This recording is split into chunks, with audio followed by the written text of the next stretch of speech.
Hello, welcome to the Honest Wargamer. I'm your host, Rob. Welcome to 40k Thursdays. I mean, just ladies' night. I'm joined by Nick, the Necron Warrior. Hi, Nick. How are you? Hi, Rob. Hi, thanks. And also Tom, with hair higher than GME stock. I used that joke already, but I'm using it again. True. No, it's fine. You need to use it on air to make sure you get maximum value, mate. I'm having a great time, mate, because you know what I'm doing? Can I just show you something? Yeah. I'm going on my Twitch on my mobile phone, and I am scrolling down. Yeah. There we go. Finding the Honest Wargamer. There we are. Every little helps. You're watching. Yeah. Get your phones, lads. Look. Here we are. Go. There it is. Pass the partner, babies. Well, and my laptop. Yeah, and my BlackBerry. Did you get stocks in BlackBerry, by the way, Nikos? Did I get what, sorry? Stocks in BlackBerry. That's another good one. Yeah. I'm Although we're buying silver afterwards. soon. We're buying silver and we're going to the Buying moon. silver, Nokia. We are going to the moon. The absolute state. All right, fair enough. Let's talk about that in a minute, because I think that's super fun. I want to say hello to everyone on the Twitch chat. Yeah, Stonks is wicked. Chuckle Butty, Big Love, Dude, our Day Tank Roberts. Today's show, if you are listening to the podcast and you're like, what the hell? We'll obviously be going through the news. We'll be going through the Stonks, the 40k Stonks, and then obviously we're going to be talking about Deathguard, both the data sheets, the stratagems, and the unit roles, which is what part of our 3 series kind of breakdown when we do a codex, which is super fun, and I'm very much looking forward to that. Codex trilogy. Yeah, the trilogy. Yeah, perfect.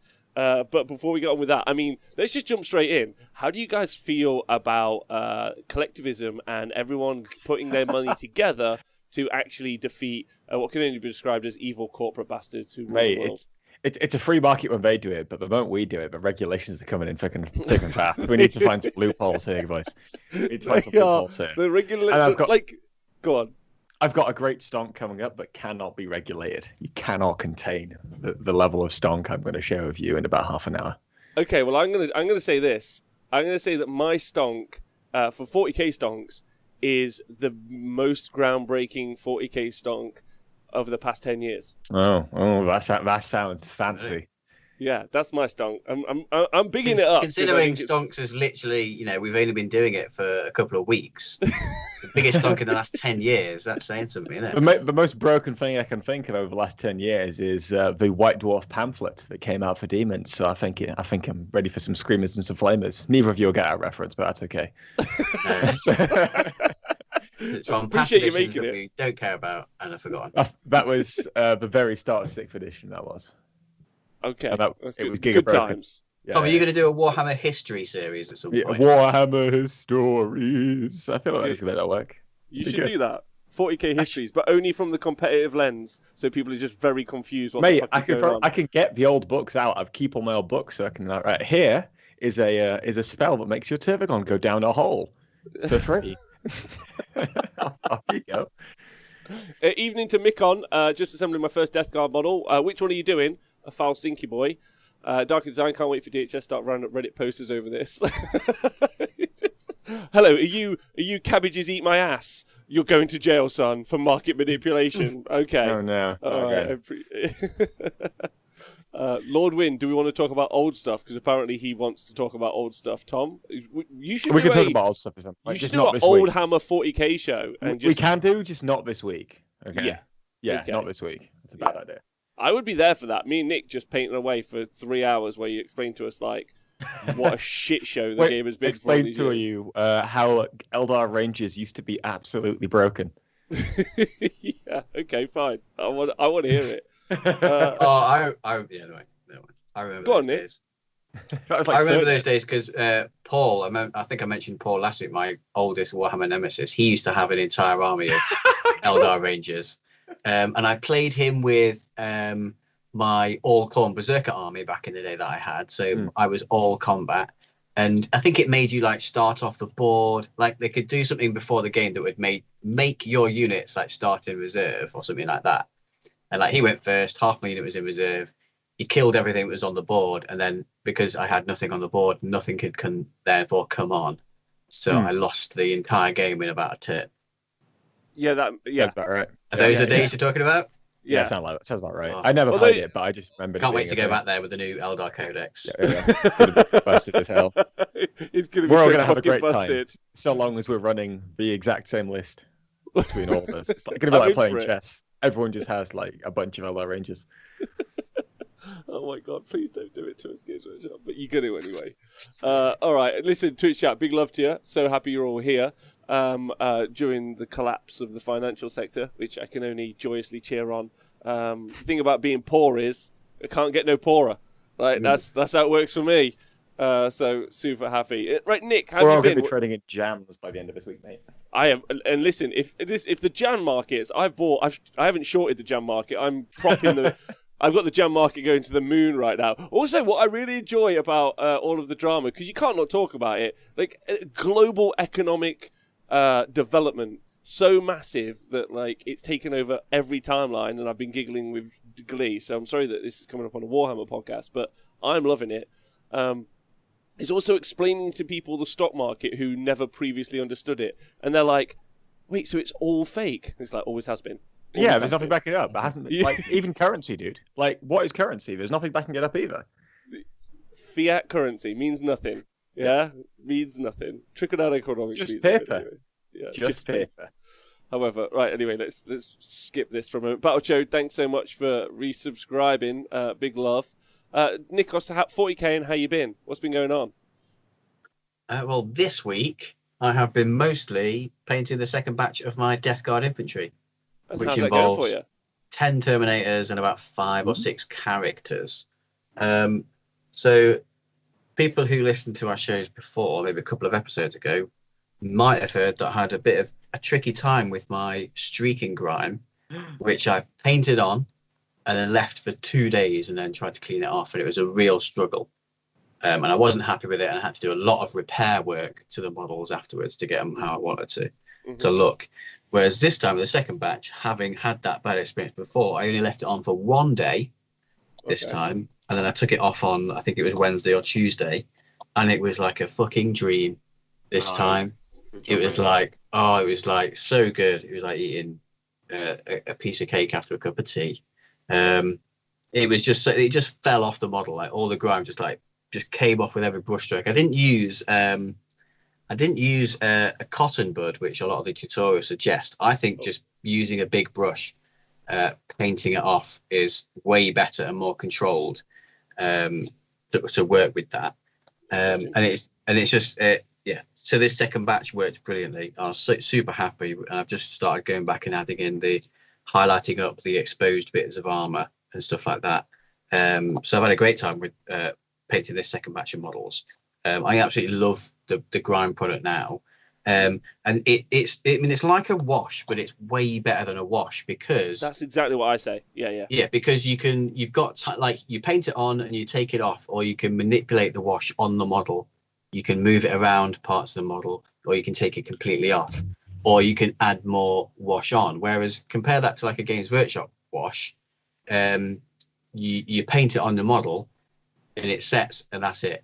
Or it pulls somewhere and that's it, and you fucked it. Like you can't take it off and adjust it on the model. Like it's so much better from that point of view. I'm really, really impressed with it. It doesn't.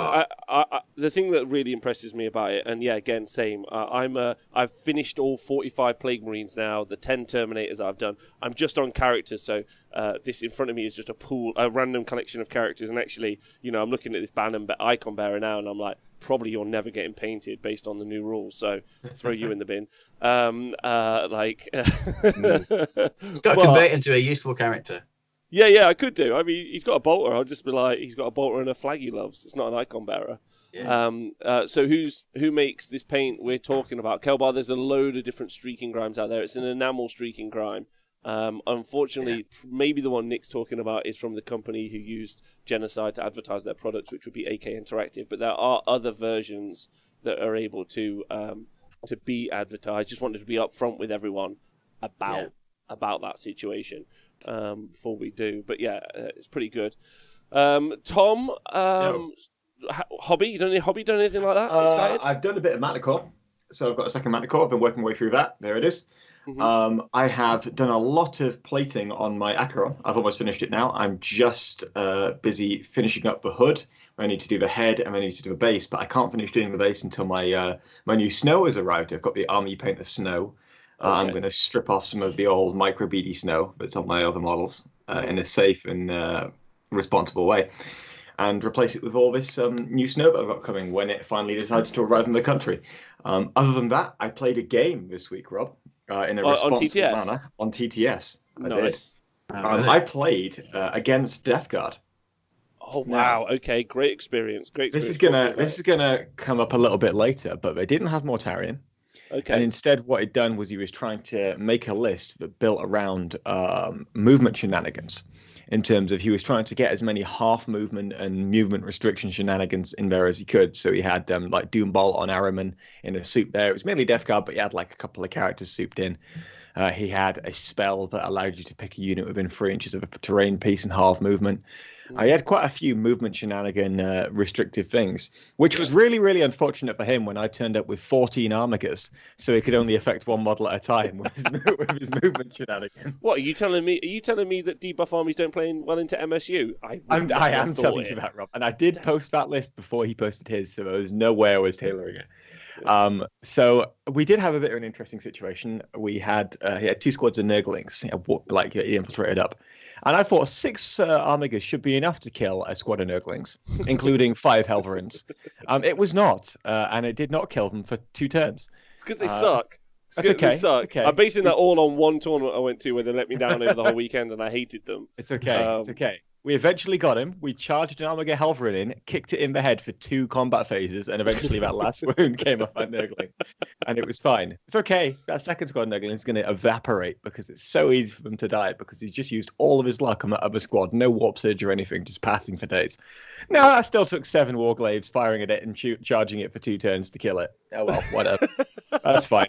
That's just the nature of Nurglings. But it was were these the melter ones or the autocannon ones? So the first squad was 5 autocannon ones. Oh god! Okay. And the second squad was 7 of the melter ones. But they're good in melee, so it's fine.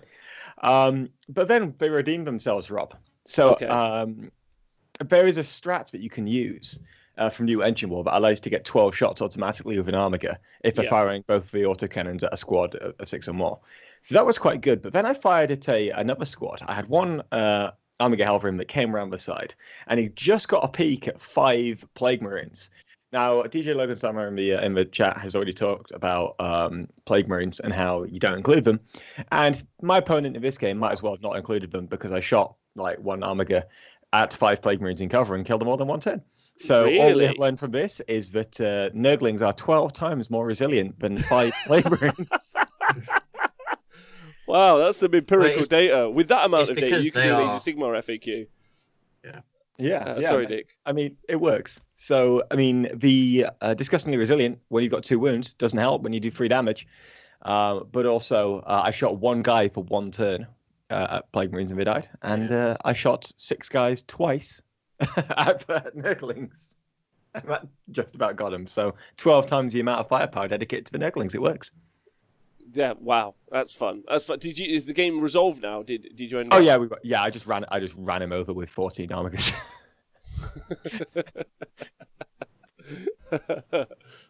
Good. I'm glad. That sounds like a fun game. What else was in the list? Was it just that? Sorry? What else was in the list? Was it Mono Knights? Yeah, it was just Mono Knights. So, in fact, I could probably get the list up for you. 1 second. I have it over here. Let me just get it up for you. I just need to restore it on my recycle bin. There it is. Right, that's fine. Okay. So I was testing out a couple of things because I was testing out Imperial Knights, super heavy detachment. I made it Questor Imperialis. So now with Engine War, you can do 2 things. You can make it either Questor Mechanicus, which means that you get +1. You restore a wound on all your models every single turn, which is fantastic when you've got loads of knights. Or you can go Questor Imperialis. And Questor Imperialis allows you to get +1 to your advance and charge, which is kind of nice when you've... but it doesn't stack with Landstrider. So I was using that just to kind of run around and be annoying. And so I'd be moving 14 and then advancing up to 7.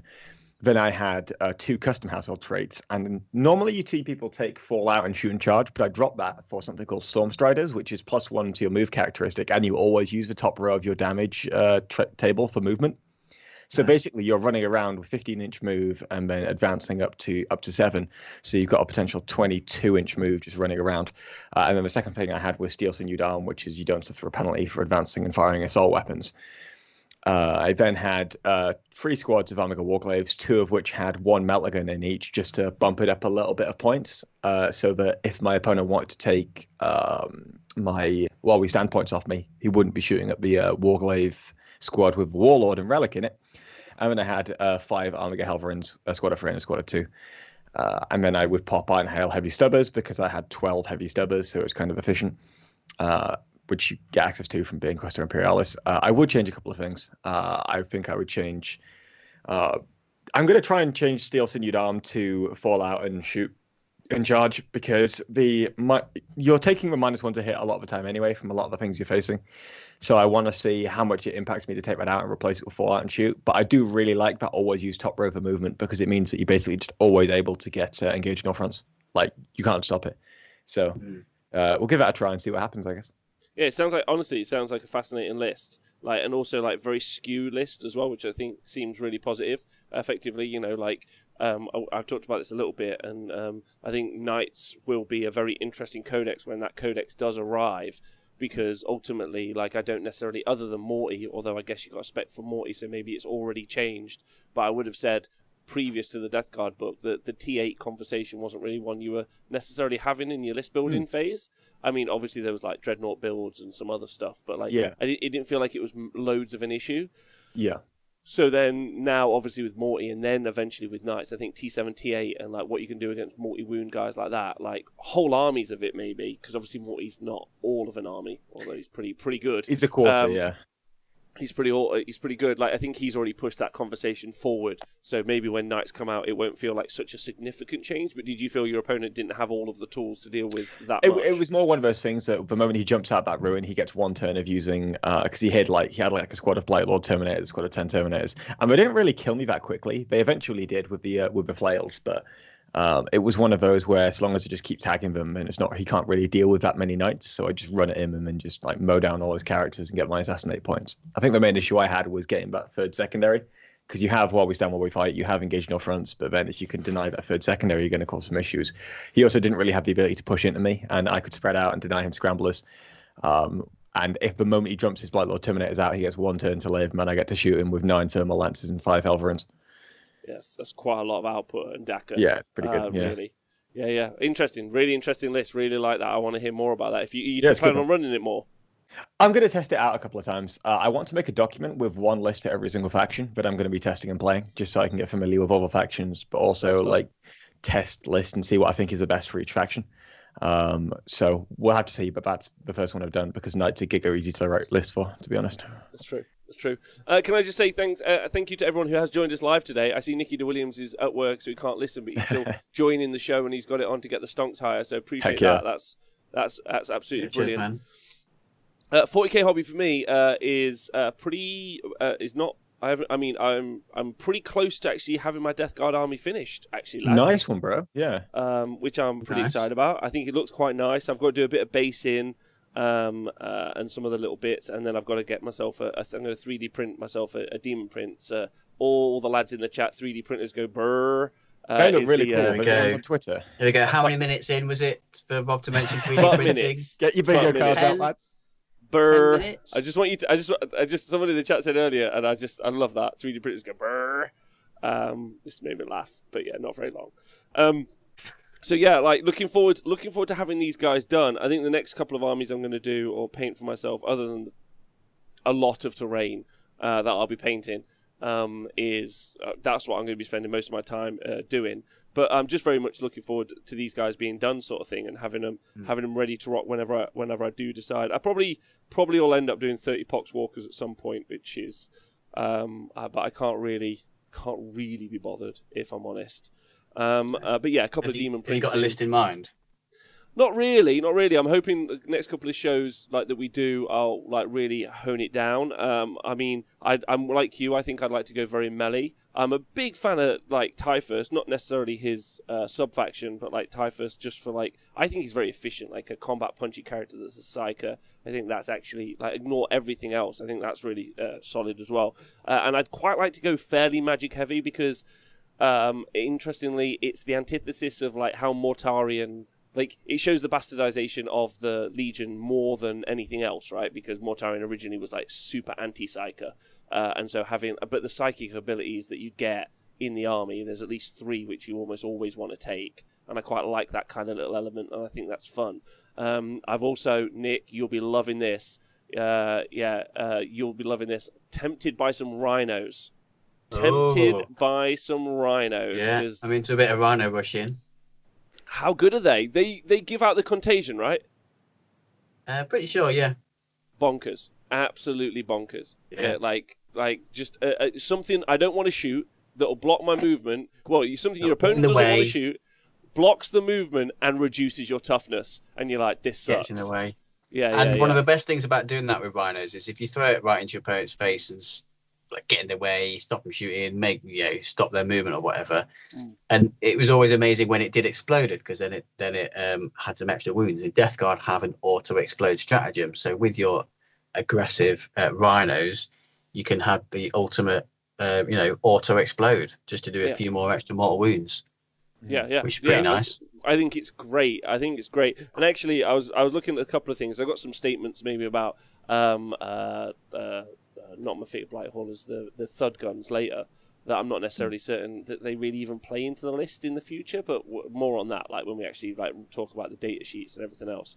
But yeah, those are some of the things. Like rhinos also like pretty boring, aren't they? I was like gonna like mess them up and stick some tentacles on it. I'm not gonna tell you how I get the tentacles, Nick.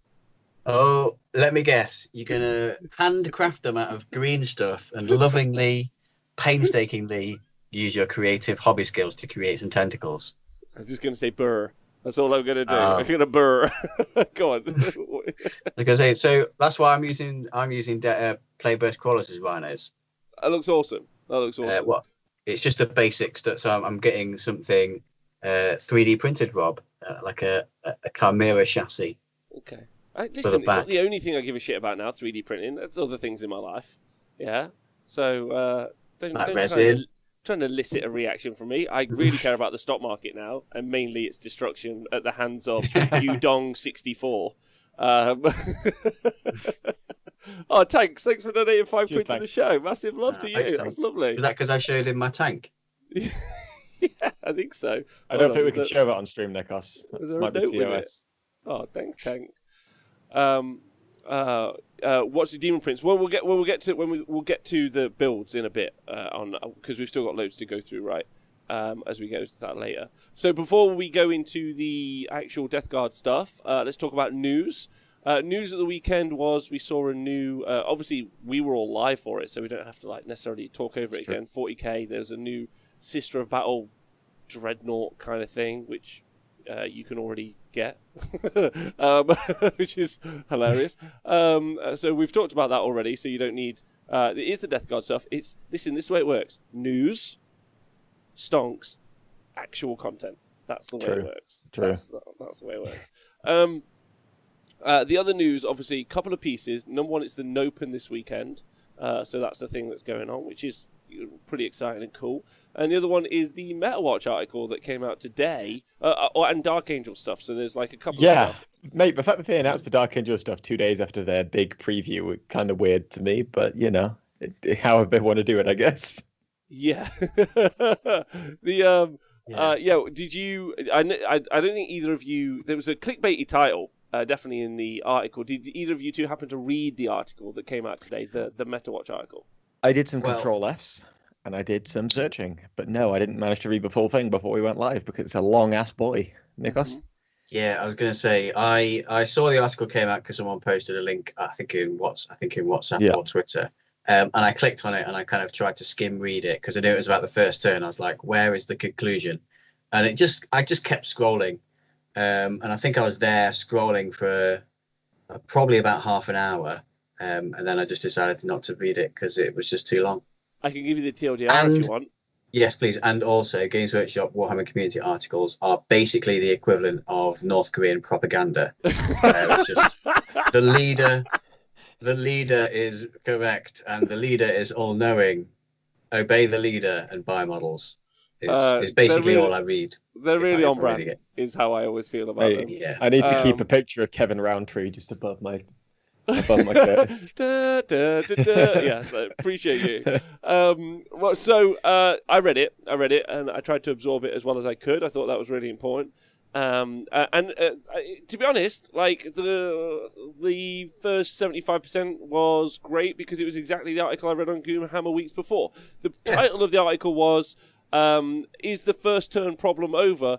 And so the first 75% of it was explaining what the first turn problem was, which we kind of talked about on the show previously, where generally there's sent to be a consensus, and the stats seem to back up that if you went first, there was a higher likelihood that you were going to win, and also if you went first and won, your percentage points that you would win by were more as well than if you went second and won, if that makes sense. So that was the kind of premise of the article. The conclusion of the article was, we've changed some things, maybe it'll fix it. Which is my favourite bit. They got to the end and they were like, so we've changed it. Will it fix it? And it's like, well, we don't know. No evidence. Not enough data. No data for that. So here we go again. So I was like, okay, all right. So that was fine. Like what made me laugh is about that is that the fact that they hadn't their first article basically was like, hey, people think there's a first term problem, right? There isn't. And then I think it was Nick Nanavati interviewed, like, no, I don't think there is because you can do this and this and this. And then so Goonhammer did a article denouncing that effectively. And now they've got them on. And it's like the title, if I were Goonhammer, I'd probably be annoyed at the title at least. Because if you only see the title of the article going around, it feels like, because you didn't read it, the statement in the article was, or the title, what is the exact wording? Let's go find out the exact wording because I don't want to mess this up and be. Is the first turn an advantage? Is the first turn advantage dead? Question mark. Mr. Rob, check the chat. Oh, okay. Percussive Scruff. Thanks for donating 10 gift subscriptions to the chat. That's brilliant. That's a large dog. Percussive Scruff. Thanks so much. I can't buy GME, but I can buy subs. We are the best stonks. Send Honest Wargamer to the moon. Yeah, that's what we want. To the moon. Thanks, Percussive Scruff. That's lovely of you. Thanks. So what was the title of the article, Nick? Is the first turn advantage dead? Question mark. Was it ever alive? Yeah. See. So basically, I feel like this is why it's propaganda. So they've got that headline and an article that is so long, most people won't finish it or even bother to read it. And people in that situation will most likely assume that the answer is yes, the first term problem has been solved. Games Workshop, brilliant for doing that. Yeah. Yeah, but so that's what you assume because you don't read the article. Yes, and people who have read the article, like you have, obviously the conclusion was maybe, we don't know yet, but it was a problem. Yeah, exactly. So we're just going to have to just deal with that, I think, is the main situation. Anyway, it's fine. Didn't Games Workshop deny the problem and say it was? Yeah, I'm kind of done with them as an entire entity. Like, I love their games, so it's hard to not have the relationship, but also, whatever. So that was some news. However, Dark Angels, other than that, great news. They've gone on pre-order, and we've started to see some of their rules. Specifically, Terminators are getting, or Deathwing Terminators, I think. Is that right? I think it's definitely bikes. Transhuman. Are getting, well, no, they're getting Objective Secured. Oh, yeah, there it is. I can have a look at the Warhammer community page now. Yeah, and this made me laugh because I can remember watching. So when the Dark Angels like PDF thing that they got released a few months ago as like a tied over supplement, when Deathwing Terminators first got built-in transhuman, I can remember watching. I think it was a Signals from the Front Line with Reese from ITC. Yeah, still a thing. And he was saying, "Oh, I'm building this army. I've always wanted to think it's cool, and I don't think it's going to be as bad as everyone thinks it is." Because they're not objective secured. So now, if they are... Yeah, but they might lose transhuman. It's definitely Terminator squads, Terminator assault squads, and Relic Terminator squads that get objectives secured. Yeah. Apparently he said that for 4 months, and it was hilarious. Was this before or after they sold all the 6x4 foot mats from the LVO? Oh my god, it's just literally a game of shilling. Anyway, it's like stonks, sell all those mats. Warhammer Stonks is the best market ever. Oh my god, imagine the stonks on selling 6x4 mats, knowing for a fact that the mats are getting smaller. Anyway, so what do you think of objective secure Terminators? You got any thoughts? Deathwing Terminators, and Relic Terminators. I mean, we already had that with Custodes, don't we? Let's be honest. It's just a case of how many of them are going to live and how many you can pop on board. So it needs the context of the points costs and the wound numbers as well. Because if they got to 3 wounds, there'll be 3 wounds. Yeah. Mate, because every other Terminator under the sun is 3 wounds now that's had a rules revision for this edition. So they're definitely going to be 3 wounds. Poor Grey Knights. Well, yeah, but they'll turn and come around eventually. Yeah, it's true. Right. Well, so yeah, I mean, so that's the kind of news which is exciting. Whether or not it's actually, I mean, it's not loads of news. Collaroo. I love that this has become like the Warhammer Wall Street Bets channel. It's like, did you see the Age of Sigmar game developer building eels on Twitter after his FAQ did nothing to change the new Bruker rules Marathi book? I didn't. Not until he's won a tournament with them will they get an FAQ. No, and I really enjoy that you're telling me that Reese has been banging on about how good these Terminators are for 4 months. Anyway, 2021 Rob isn't that Rob anymore. He's just moving on with the positive. Don't listen to Nation, but like everything else, super positive. Also, fuck that guy. If you want me to say anything mean, Rob, just DM me. Okay. Yeah, perfect. Yeah, it's fine. Right, so so that's the news. Obviously exciting for new books, always. Looking forward to that at the weekend. Obviously, we're going to be covering them in the future. Let's talk about our stonks for the week before we start to talk about Deathguard. Exciting. Tom, what are your stonks? So I didn't do an upward stonks this week because I didn't want to do an upward stonks for the sake of having one, right? Okay. Like if I've got my pot of money, like let's say I'm on my Betway account, and I go for all the odds and I check. I don't think there are any odds that are worth me betting on. I don't bet that money, right? Yep. But I do have one that I want to cash out, okay? Yeah. Because I think this unit is at the very peak of how much it's going to be worth as a stonk, and I don't think it's going any higher. Yeah. In fact, I think if anything, it's not going to be cheap, but it's going to come down, which means I think this is the perfect time to sell your Mortarion stonks. Really? Yeah, and the reason why is everyone. There's not many of them though. I know, it's very rare. Everyone only needs one, so they do. Pretty scarce. But it's a premium stonk, okay? It is. Now the reason why I think that you sell Mortarion is because he is so high premium right now. Everyone is hyped about Mortarion, this absolute monster. Everyone's arguing about whether or not 490 points is too cheap. I'm not sure. Mortarion on his own is very, very strong. I think that can't be denied. But I feel like a lot of the hype around him right now is people thinking that he's an auto take. And I think over the next couple of months, people are going to come to the conclusion that Mortarion is Huson's wrong. That Mortarion is not an auto take. He's good, but I feel like he wants you to do things that you wouldn't necessarily do. If I'm playing mono Deathguard and I have this one piece that just flies into my opponent's face and just tries to hold them down and cause some damage, well, it's not really synergizing with the rest of my stuff, really, unless I'm charging stuff up behind it and I'm trying to wrap it up, right? But I also think one of the issues you have as Deathguard is that you don't really have that pressure. One of the things I was talking about a couple of weeks ago when I talked about the Armiger stonks is that if you run 14 Armigers at someone, they have to deal with all 14 of them. Now, Mortarion is very, very durable, but does that really matter that much when you are just lobbing in one Mortarion and you can focus everything at that guy? When I played against Deathguard the other day, I came to the conclusion that, I mean, everything I shot at I just shot at it because it was nice to kill. Did I need to kill any of it to win the game? No, I didn't. I won by 28 points. It didn't matter that much. But with Mortarion, I can just go, well, now I can just shoot this guy and not worry about everything else for 2 or 3 turns, to be honest, right? Is that because you don't think the rest of the Deathguard book has any output?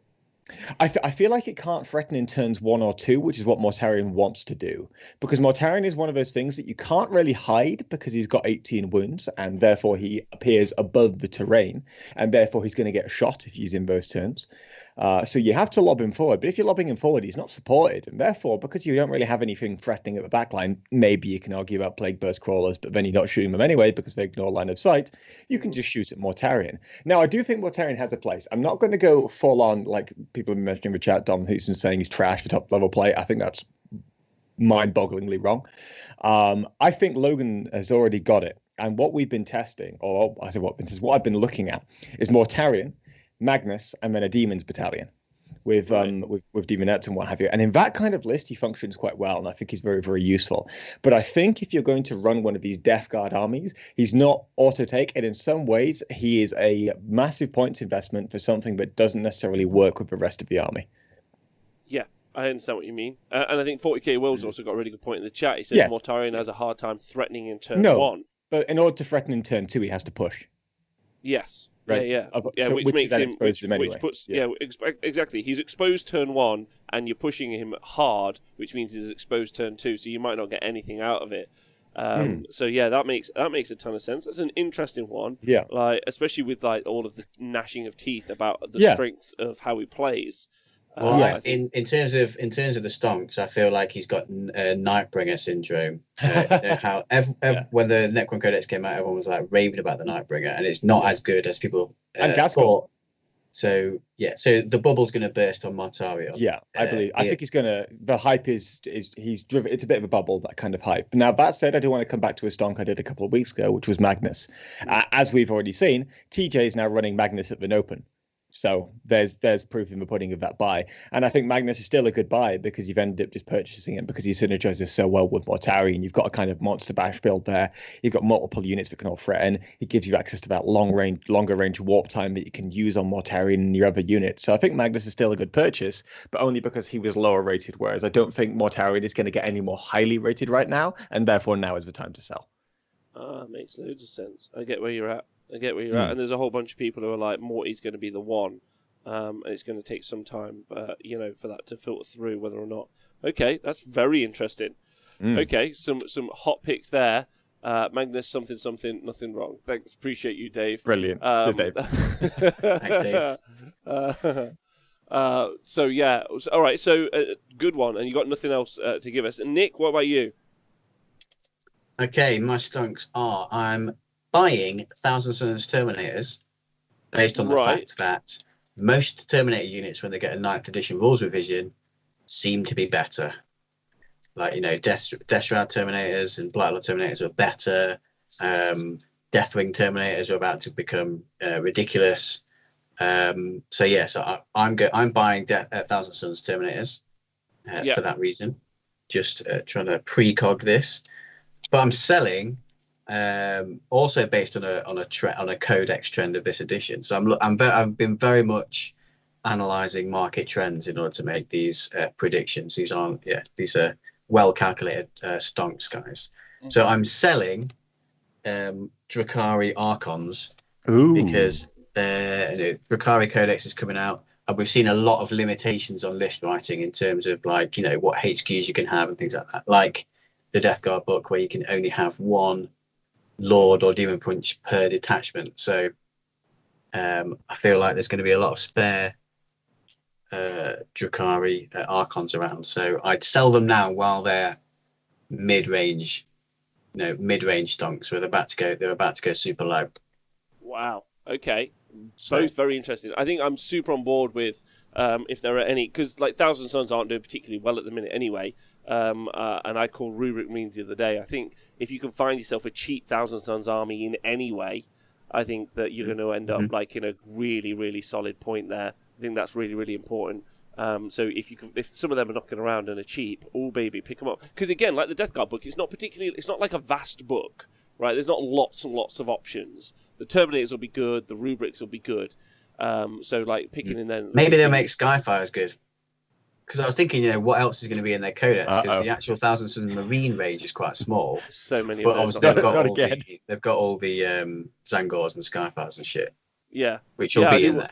Yeah. And there was a time when there was too many of them in the world, right? Like both in AOS and 40k. I think that's the only unit ever to be giga broken in both games simultaneously. At the same time, simultaneously. That was wild. So yeah, big shouts on that. All right, so I'm going a bit left field now. I'm excited. I'm going a bit left field with my stonks, because they're a bit weird. So I'm going to start with my sell, and I think this is going to lead to a larger conversation. So I'm going to sell, in my stonks, I'm going to sell my ITC tokens for my tournaments. Oh, shit. That's what I'm going to sell. Okay. Like, yeah. So like, if you guys aren't aware... because everyone realised that they're meaningless and just absolutely just ridiculous, right? Yes. I mean, absolutely. I mean, that's important. That was but very eloquent. I think my main if anyone's not sure what they are, so when you have a tournament of a certain size, you get a token from ITC, and then that means that the results from your tournament for 40k are validated in their tournament results, which is your ITC standings. But the reason I would sell my ITC tokens right now is because ITC has been sold to Games Workshop. So the whole thing, the ranking systems, the whole thing has been sold to Games Workshop. And so they're worthless. So like you're going to need that Games Workshop token is what you're going to need. Why would GW buy that? Why would Games Workshop buy ITC? Yeah. That's a great question. I think one of the main reasons that I think that they would buy it is because you're going to want an official tournament circuit. So they're going to want to, like very much like we've seen with the MetaWatch articles, if you think about it, like they're effectively fluff pieces used for salesmanship, right? They're like, look, the game's fine, buy more models, okay? So what they really want is like official control of the information that's going out there. So tournaments are a problem for them because people can use alternate models or the 3D printers go burr, or, you know, whatever the situation. So there's a lot of stuff where they don't want alternate models or alternate things really buying into their system. So that's super important. And they won't want those at the tournament. So, you know, and they are also going to want to lockstep and make sure that they lock in the largest tournament. So when they do coverage, they obviously get like a big audience for that. But most importantly, I think so they can control the message of their game. I think that would be the main reason. It makes sense that you're going to have official, like a Pro Tour, officially sanctioned events where it will be official models only and official stuff. Whether or not that'll end up being like a positive for the community is something to be seen. Ultimately, I don't know. What do you two think before I kind of get into it more? So my reactions are pretty raw to that, but at the same time, like you get this reputation of like GW events getting a lot of small fish with big egos. The ITC events, I feel like you also get a similar thing. So I'd be interested to see the weird officialization and merging of those two. I don't know if there's a bit of overlap, but at the same time, I kind of like stay away from a lot of like. It's the one thing that pushes me away is the kind of weird kind of how much people care about those games, right? Now, if you were to do like a pro circuit, maybe I would like start caring a little bit as well. But at the same time, I play this game because I enjoy it, and I don't know if I was to like participate in that, it would kill my enjoyment of it just because people are like being so serious about this fucking game of toy soldiers. So, I mean, I'm serious about it, and I think we all are serious about it. Yeah, but you know what I mean, though? Like, getting, like, really flustered and, you know... I've seen people have proper meltdowns because they were losing a game of toy soldiers. Like, proper meltdowns. Well, I don't think that means that is a bad thing for us to go in that direction, because I think You know, you have bad losers and bad winners, and people just need to learn to lose well. Yeah. I don't think that's ITC's fault. Should learn. Oh, they should, yes, but why would they need to? Is my point. Like, are we going to introduce a structure where we penalise people for being arseholes? And I don't mean being arseholes as in like that'll be good. I don't mean being arseholes as in like cheating on, because obviously that's a thing. But what I mean is people literally having like proper breakdowns at the table because they're like struggling or losing a game, right? But again, I don't think that's got anything to do with rankings in any way, shape, or form.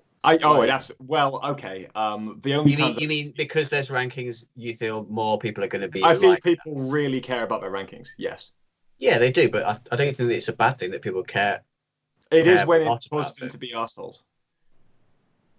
I don't think it has anything to do with that. Like, I think people are arseholes. Like, that's okay.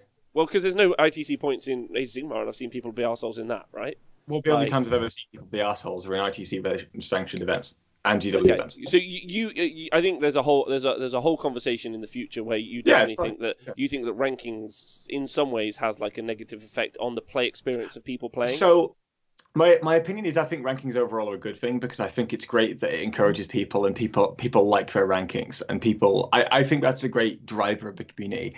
My problem is when people's entire self-worth. Well, I think that's a bit harsh actually to call it their entire self-worth. But when people get so hung up on their rankings that they do things and act in certain ways that they wouldn't otherwise do. Here's a good example. This morning you did a podcast, right? And you talked about one incident in Australia where a guy went mental, right? Yeah. Why did he do that? Well, yeah, true. It was for rankings points. That's true. But like, I think all that really happens is like, I think the situation is that it gives people an opportunity to do another type of like shitbaggery. Like, whereas you would end up with some shit. Like, for instance, I was at that Warhammer World event where I had to play that Italian. Yeah, right, and that was that was just, like there was nothing. There was no ITC points for that or whatever. It was just the guy was just like a big bumhole, right? So the important point is not whether or not like the important point is that there may be an international circuit or there may only be an American circuit because we don't know, and that's also important as well. Someone I was speaking to a good friend earlier, and he said that one of the interesting elements is that if they have bought ITC in the rankings specifically, and they have definitely done so, in which case, and I think this is really important, what you end up with is they're a vendor. The ranking system is just a vendor. Like let's say I'm a tournament organizer, yeah, like the WTC or I don't know, pick an event, right? Yeah. If I want to, I can be a part of the ITC system. If I want to, I don't have to. Yeah. So buying the top vendor does nothing for the relationships. Does that make sense? True. Yeah, absolutely. Yeah. Like, you know, like the other people, like I don't know, pick a country. Let's pick Sweden. Sweden can just be like. They're like, okay, Games Workshop ITC now, and Sweden like, nah, we don't really trust you. Probably not do that. Fair. Like, absolutely. You know, and now they just do Swedish ITC, let's say. I think I'm more thinking about how to, if this is accompanied by a way of enforcing a social code, I would be all for it. But I mean, you know what I'm like, Rob. There have been incidents in the past where people have done some very dumb stuff, and I'm very much an advocate of we can't just like cast them out just for that because I feel like people have the opportunity to change and learn from their experiences, right? So if I go to a tournament, I've gone to a tournament and I've been a complete dick bag before. I have been a dick bag at a tournament, I mean, if you want to kick me out of all tournaments for that, that's perfectly fine. But at the same time, I feel like I don't know how to eloquently place this. Well, take a moment to think about it. Let me ask Nick what his thoughts are on it. I think you understand what I mean. Okay. All right. Nick, what do you think about this? And Twitch chat, what do you think? I think it makes sense for them to buy it rather than start their own because the ITC have already built up, you know, a loyal fan base and people who trust the ITC brand. So I feel like they're in. I don't know if they're going to change. I presume they'll change the name, or maybe they won't. Maybe they'll just be like GWITC. But I think they're buying a brand. But I stands for independent, right? So it'd be. I suppose, it does. Yeah. So it'll have to be Games Workshop. It'll be the dependent tournament circuit. Yeah, that is, and I think that is my point. And I think other people have said in the chat that it's. I think us as a community will lose a little bit of control. Obviously, it is run by the Frontline Gaming guys. So ultimately, they are in control, a small group of people and their mates. But if Games Workshop buy it and they're in charge, there's nothing to stop Games Workshop running in it in a certain way, which is more beneficial to them than to us as a community. Whereas I feel like ITC is more run now to benefit the community, to give people something to strive for, or help organise and bring together people to run lots of events and cool games of Warhammer and all have a great time, and culminates in the ITC champions or whatever. But now Games Workshop it's going to be more focused on making sure Games Workshop make money. And yes, they're a business, but I personally don't care about them making money. I want to have a really good game and play lots of games of Warhammer. So I feel like Games Workshop running it, the danger will be that they make it strict rules about, are they going to have strict rules in place for like, your army lists must be written in the app and submitted using the app. Please no. You must use Games Workshop models. You can't use any third-party models. You must use Games Workshop terrain. You know how extreme are their rules going to be? Because currently, to get an ITC certified event, I think you just have to apply, get your tokens or whatever, and submit the results or something like that. But to get a Games Workshop tournament coin, what hoops you're going to have to jump through to get it? You're going to have to make sure there are no non-Games Workshop. There will be no non-Games Workshop models at the event. That'll be a number one. I think that's absolutely right. That you said that you'll have to integrate with the app. Like the only version of the way that you can send the list. They're not going to say submit your list via Battlescribe, right? No. It's going to be via the app. Also, how do they organize the tournament information? Are we doing it on BCP? Have they got some tournament structure stuff we don't know about? Another interesting conversation. I think that's, and also they just haven't done it well. They haven't done the app well. They haven't done the rollout of Ninth well. There's some pretty big stuff. What about there's a major event in 2 weeks? Doesn't matter. Let's pick somewhere in the world. Like the guys at the Alliance Open did obviously pre-COVID, and they will again do huge events. CanCon, huge event, but they're CanCon and LVO land on the same weekend. But what if there's we're waiting for an FAQ on insert new codex broke combo, and they're we want the information for this. Then they're going to have to it's part of their tournament circuit, so they have to be more aware of that process for release and communication for how it works. Rules decisions now, which come up at the tournament, have to be done by the judges at the tournament, and they're no, we'll let the TOs decide. But what if one TO in this country and one TO in this country have different decisions reached? Well, isn't that how ITC kind of they don't have a set, they have the ITC pack, but you can diverge from that pack. So I don't know, we don't know, are those rules still going to be passed on to the Games Workshop version, or is it going to be more strict? Because the TOs can make their own missions up and put whatever comp, but still submit it as an ITC tournament for the rankings. Yeah. Again, what I don't want to do, I'm not naysaying. That's really important. For me at least, I'm not naysaying. I'm just cool, whatever your process wants to be. I'm pretty much got my whole feet in the ground of Team Warhammer anyway, pretty much.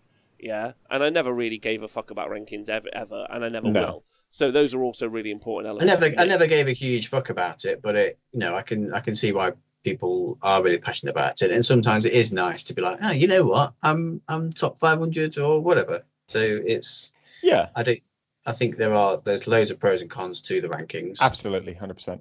Yeah, and I think that there's loads to unpack there, because while there might be a burgeoning official scene, I don't want to talk about 3D printing anymore, Nick, but the creativity, let's say, of an alternate sculpt because you think it looks great. Let's go for a company who you can buy. So Creature Caster do Chef's Kiss, beautiful demon models. Yeah, Chef's Kiss, right? And why wouldn't you want that in your army? It's no, you have to buy 3 Keepers of Secrets. But why can't I buy 2 from you and 1 from this great company here? That all works for me. You have to write your list on this app. It deletes all my lists every time, and I can't do it on a desktop. There's a lot of paywall. Also, Nick, Tom, we're both very close to Warhammer World. The tournaments there are prohibitively expensive compared to the independent scene. They are. Yeah. And the price they're not as good. There's no price support. There's no price support. That's important. The independent scene has price support, so there's no price support, which is pretty massive. One of the advantages, I don't know how much the cash prize at the end of the ITC gives to people. It's not a significant amount. It's $6,000-7,000, I think, last time I checked. But is that enough incentive? I think is the kind of is that enough financial reward that it makes the whole thing something people vie for? I think they do it much more for internet points, right? So I think that's one of the things. You pay for the food to be delicious in the cafeteria. You haven't been recently because it is not good. No. No. Sometimes the food is bad. Yes. So that's my stonk for the day. I'm selling in my because there will be a burgeoning, or there will be an official tournament circuit for 40k from Games Workshop. Yeah.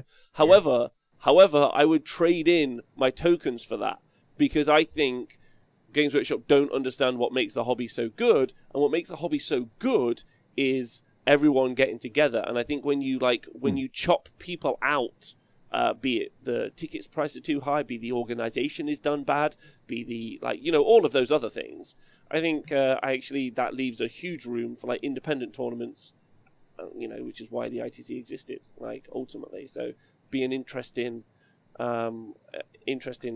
future. So that's my stonk for today.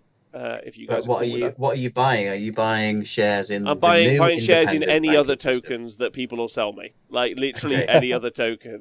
If you're the English tournament scene, the ETC. Oh damn. If you're the UK tournament scene, the UTC. Damn it.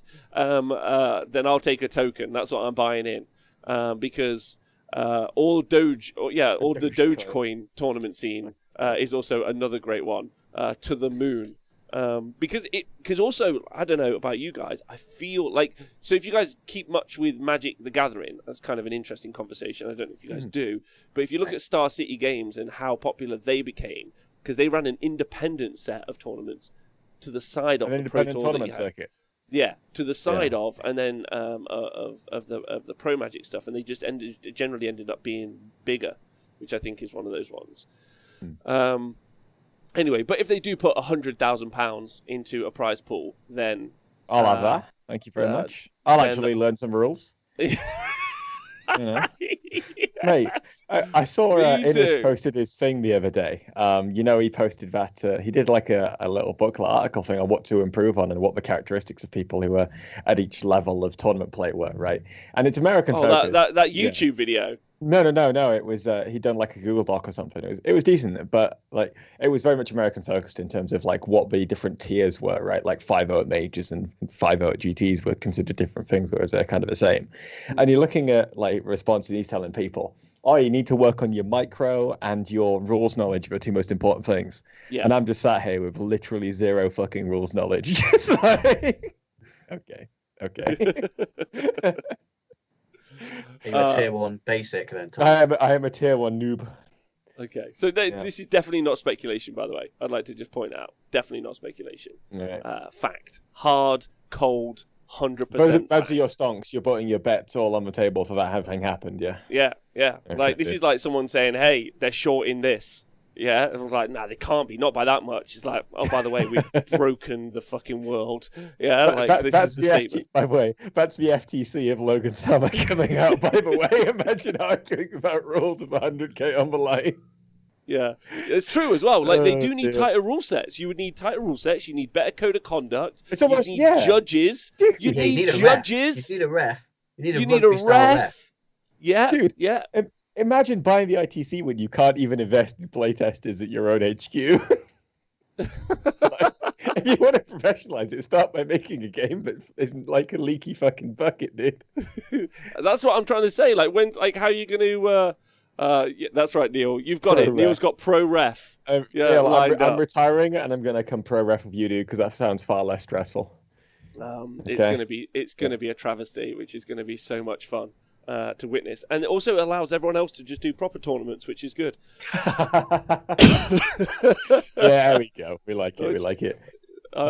Neil, do not sell the WTC for fuck's sake. Keep hold of that. God, no. I will buy it. Whatever GW are paying, I'll match it. I'll trade all my stonks in on it. Just hold. Yeah. You've got diamond hands, Neil. Neil, you've got diamond hands. Don't sell the WTC. Yeah, diamond hands. All right, is that? Yeah. I gave up trying to get good at playing Street Fighter, and now I make money more than players commentating instead. So Logan Summer. That sounds pretty good enough for that. Mate, I enjoyed commentating last time we did it. They will scrap cash prizes. Maybe they'll do 4-draw vouchers instead. That's true. Mate, also, don't forget. Imagine the Battle Force Workshop only vouchers. Imagine how much verbal and mental gymnastics you have to do as the content creator, right? Imagine there's no money on the line. So what you do is you practice your heart, you do your content all the time, but like, this is the tournament winner list, we're going to the tournament, we're doing it as a team, and then you go to the LVO for the Games Workshop like tournament circuit, and you win it, and then on the next day on the stream, they're like, how do you do it? It's like, well, I moved it all around, and like, it's not that this is broken, like, because obviously I can't say that on this show because you won't let me. So like, it's like, they're good, but really good. I believe basically. The term is giga broken, Rob. That's the only term. One thing made me laugh. So Games Workshop advertised for some like jobs like for Warhammer TV, like presenter and something else. Game presenter. Game presenter. So I read through the job description, and one thing that made me laugh is you must be able to maintain the ability to remain upbeat and positive at all times, or something along those lines of like about the game, and you're never off. So it's just like, so it's exactly that, Rob. Like, you have to train yourself to be just constantly throwing up positive statements about the game all the time, which doesn't really work from a sports what's really important is it doesn't. It's like you're watching a football match, the commentators are like, oh my god, what a brilliant save, what a brilliant, like, never saying any mistakes that happened that would be interesting. It just doesn't work. It doesn't work in those articles as well. That's why like the MetaWatch article is so like, you're not interested. Whereas like, I'll read through the Goonhammer article because I know that they're going to like say what they think, right? That's what I'm going to read through. Yeah, I'm gonna listen to Pete the Falcon talk about whatever he's going to talk about, because I know for a fact he's like, there isn't enough money, I think, on Earth to push the integrity of the Falcon. So like, you're like, I just don't think there is. So he's just like, these are broke as hell, like, or whatever it is. I mean, he's qualifies his. Did he do that second? What if Games Workshop buy him? What, the Falcon? What if they buy the Falcon? No. What if he's already been bought? He hasn't been bought. You can't buy him. He's too good. Didn't he do the second MetaWatch article? Yeah, but like he just gave them stats. That was the job test. No, they just gave him, and he failed miserably. I don't think he's fine. Right. Anyway, let's talk Deathguard, shall we? So those are the stonks of the week. I know one of them was particularly large, but it's a pretty good stonk. Let's be honest. Big stonks. Whew. Right. Okay. So we're going to talk through the data sheets, unit rolls for the Deathguard boys. And the Strategunies, yep. And the Strategunies. Oh, has it got the Strategunies? Yeah, it has as well. Yeah, sure. I somehow, by magic, have a digital version of this book, so I'm a genius. Wow, have you got your physical book, Rob? And then you've like you've put it all in Photoshop by just like creating these images. I'm a magician. Wow, that's pretty good. Yeah, thank you so much. I also have a scanner. Correct. But I didn't also have a scanner. But thank you to who did do this. You know who you are. You lamp a light in the darkness. That's all I'll say. Right, so, Rob, can you 3D print the codexes from now on? All right, I'll stop talking about it. I get it. I talk about it too much. Right, who wants to kick off the stratagems and where we go? Do you want to go through them individually? I think they're fun. Or do you want to pick out ones you love? Yeah, I don't mind. Yeah, I've highlighted in my list some bangers, some absolute bangers, as Tom might say. Oh, I did not highlight any bangers. I just did all of them.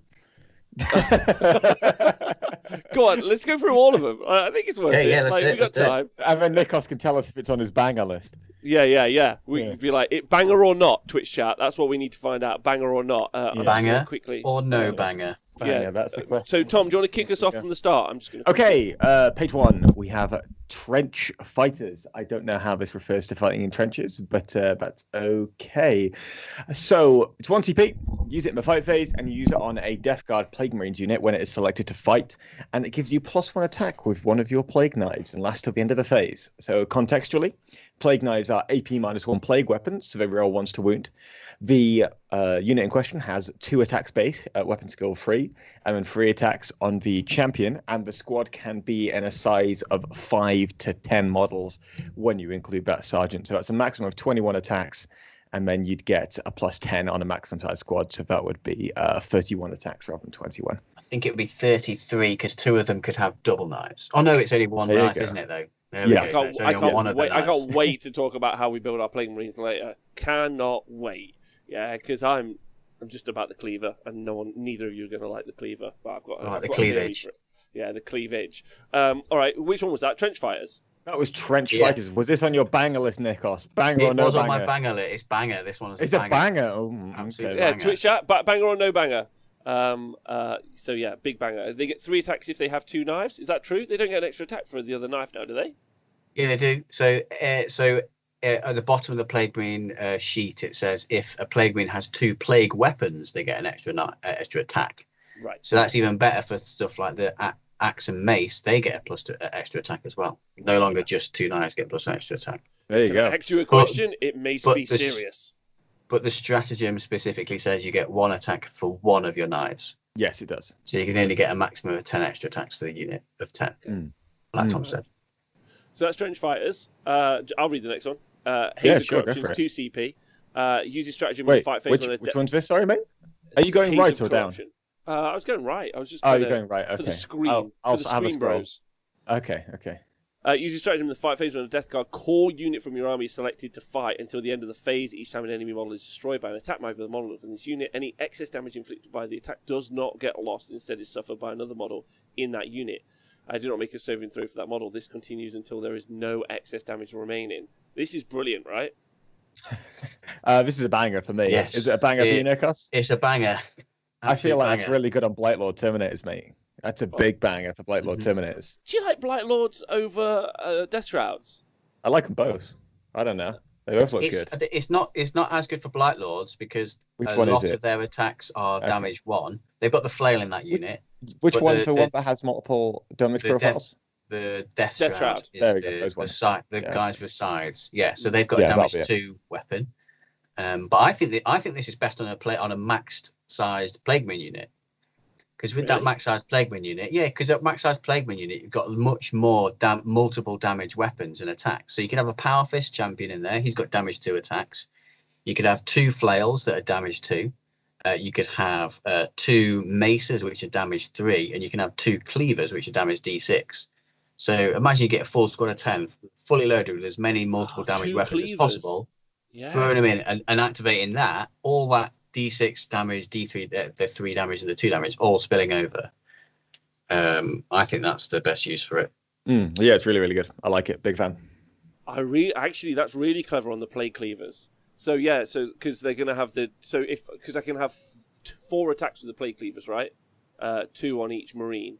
So, and if I get those through, that's going to be 4 D6 damage that can carry over on 2 CP. It might even be 3 per cleaver because I think I noticed someone put this on Twitter today. So it says replace the bolt gun with a cleaver. So you still have a plague knife. You still have the cleaver and the plague knife, which are both plague weapons. So that gives you an extra attack because of the rule at the bottom that says plague marines with 2 plague weapons get an extra attack. Oh my god, that's so horny for cleavers. So horny for cleavers. That's great. Because it makes the cleaver. So if you guys don't know, it's strength times 2. You -1 to hit, but I think you can do something about that. You -1 to hit. Is it AP 2? But it's damage. Cleaver is AP 3 damage D6. So and damage D6, and so that's super good because actually, I think you have a bit of a problem inside the book with dealing with vehicles anyway.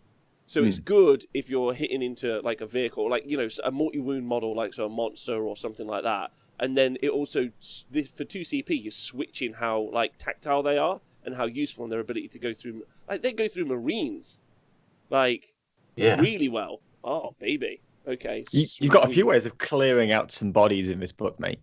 But I heard you mention that they're AP -3, or are they? Or are they? Do you want to do the next one, Tom? The next one is called Creeping Blight, which is for 1 CP. You can use it in the fight phase when a Deathguard unit is selected to fight. So this is anything with a Deathguard keyword. Unmodified wound rolls of 6 counters AP -4 until the end of the phase. So there you go. That's not a banger for me, Rob. I'm going to be honest with you. No, it's not a banger for me either in any way. Nick, did it enter into your banger territory? No, I don't think it's a banger. I think it's nice because plague knives, which is a common plague weapon for fighting, is only AP1. So getting them AP4 is nice for Marines, but just on a 6, unmodified. Yes, I know you've got the plague weapons, so you're rerolling once, you're getting a few more 6s than you usually would, but it's not as good as it might seem at the AP4, just fishing for a few 6s. Because you've got you do have quite a few amount of attacks for Plague Marines, but there's other ways of getting a bit of extra AP. 100%. All right. So next up is Eternal Hatred. Uses stratagem in shooting phase. It's 2 CP. When a bubonic Astartes infantry unit from your army is selected to shoot or in the fight phase. When the bubonic Astartes infantry unit from your army is selected to fight. Until the end of that phase, each time a model that unit makes an attack, add 1 to the attacks to wound roll. 2 CP. Very strong. It's good. I always love +1 to wound, mate. It's so good to have it on. Yeah, so nice.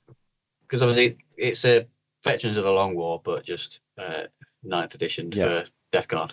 So there's a reason why Smash Captains for Blood Angels are better than Smash Captains for Space Wolves, and it's not just for stratagems. It's that +1 is so valuable compared to +1 to hit. +1 to wound is so good. Yeah, and this it combos really well with the Contagion to minus toughness, because that's contextually +1 to wound. So this is potentially a second +1 to wound as well. So if you're getting someone from equal toughness down to 1 below, you can get them from 4+ to 3+ down to a 2+. Yeah, it's great. And what's good about this stratagem is there are so many situations. Like, it's not like, okay, like, when am I going to use this? It's like, when am I not going to use this? Like, it's more like, when do I want to give myself the +1 to wound to generate the math that's so much stronger, so I get like more output in which situation. Obviously, it's gonna be really important if you've got a big unit of Terminators or a big unit of Marines to activate it then, so that you're getting as many shots out of it as you can. But in some situations, it's just going to become really important in like a little one-on-one. Like maybe you would have been wounding that vehicle on 3s, and you just want to drop it down just to a 2. It's gonna be super important. So hello Forex TV. Hello everyone. Thank you for joining us live. So I think it's a big deal. I think it's awesome. And I think, it's really good. It's really good. But it's also a pointed one as well. Like, it's not cheap. No, it's not. Especially when, let's say you're playing Deathguard and you're trying to soup, then it's one of those things you really have to think about. Because if you're souping when you've got 6 CP. Now, if you're Deathguard, you have a really good way to farm those CP, but we'll come on to later with regards to the Tallyman. But for Deathguard, it's fantastic. For when you get there, it makes you very, very consistent in terms of the damage you're outputting. It does super important. Also, Xtab makes a really good point, and I think is worth mentioning as well. Your Plague Marine units can only be 10-man units. They can, yes. They can change. So that's changed it around a bit.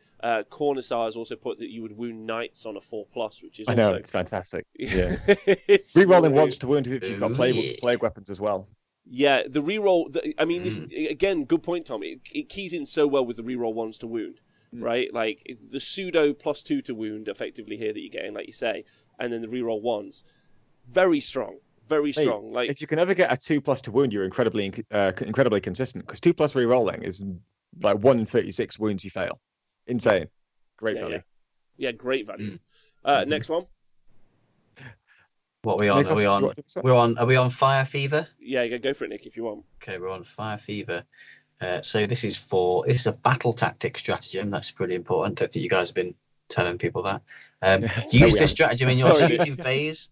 When a Deathguard Hellbrute model from your army is selected to shoot, until the end of that phase, that model can only target a single eligible enemy. Each time an attack is made by the model, add 1 to the hit roll and add 1 to the wound roll. So here's +1 to hit and +1 to wound for Hellbrutes. So you guys were fawning over +1 to wound for infantry. How about for Hellbrute? Hellbrutes are shit. Never mind. Carry on.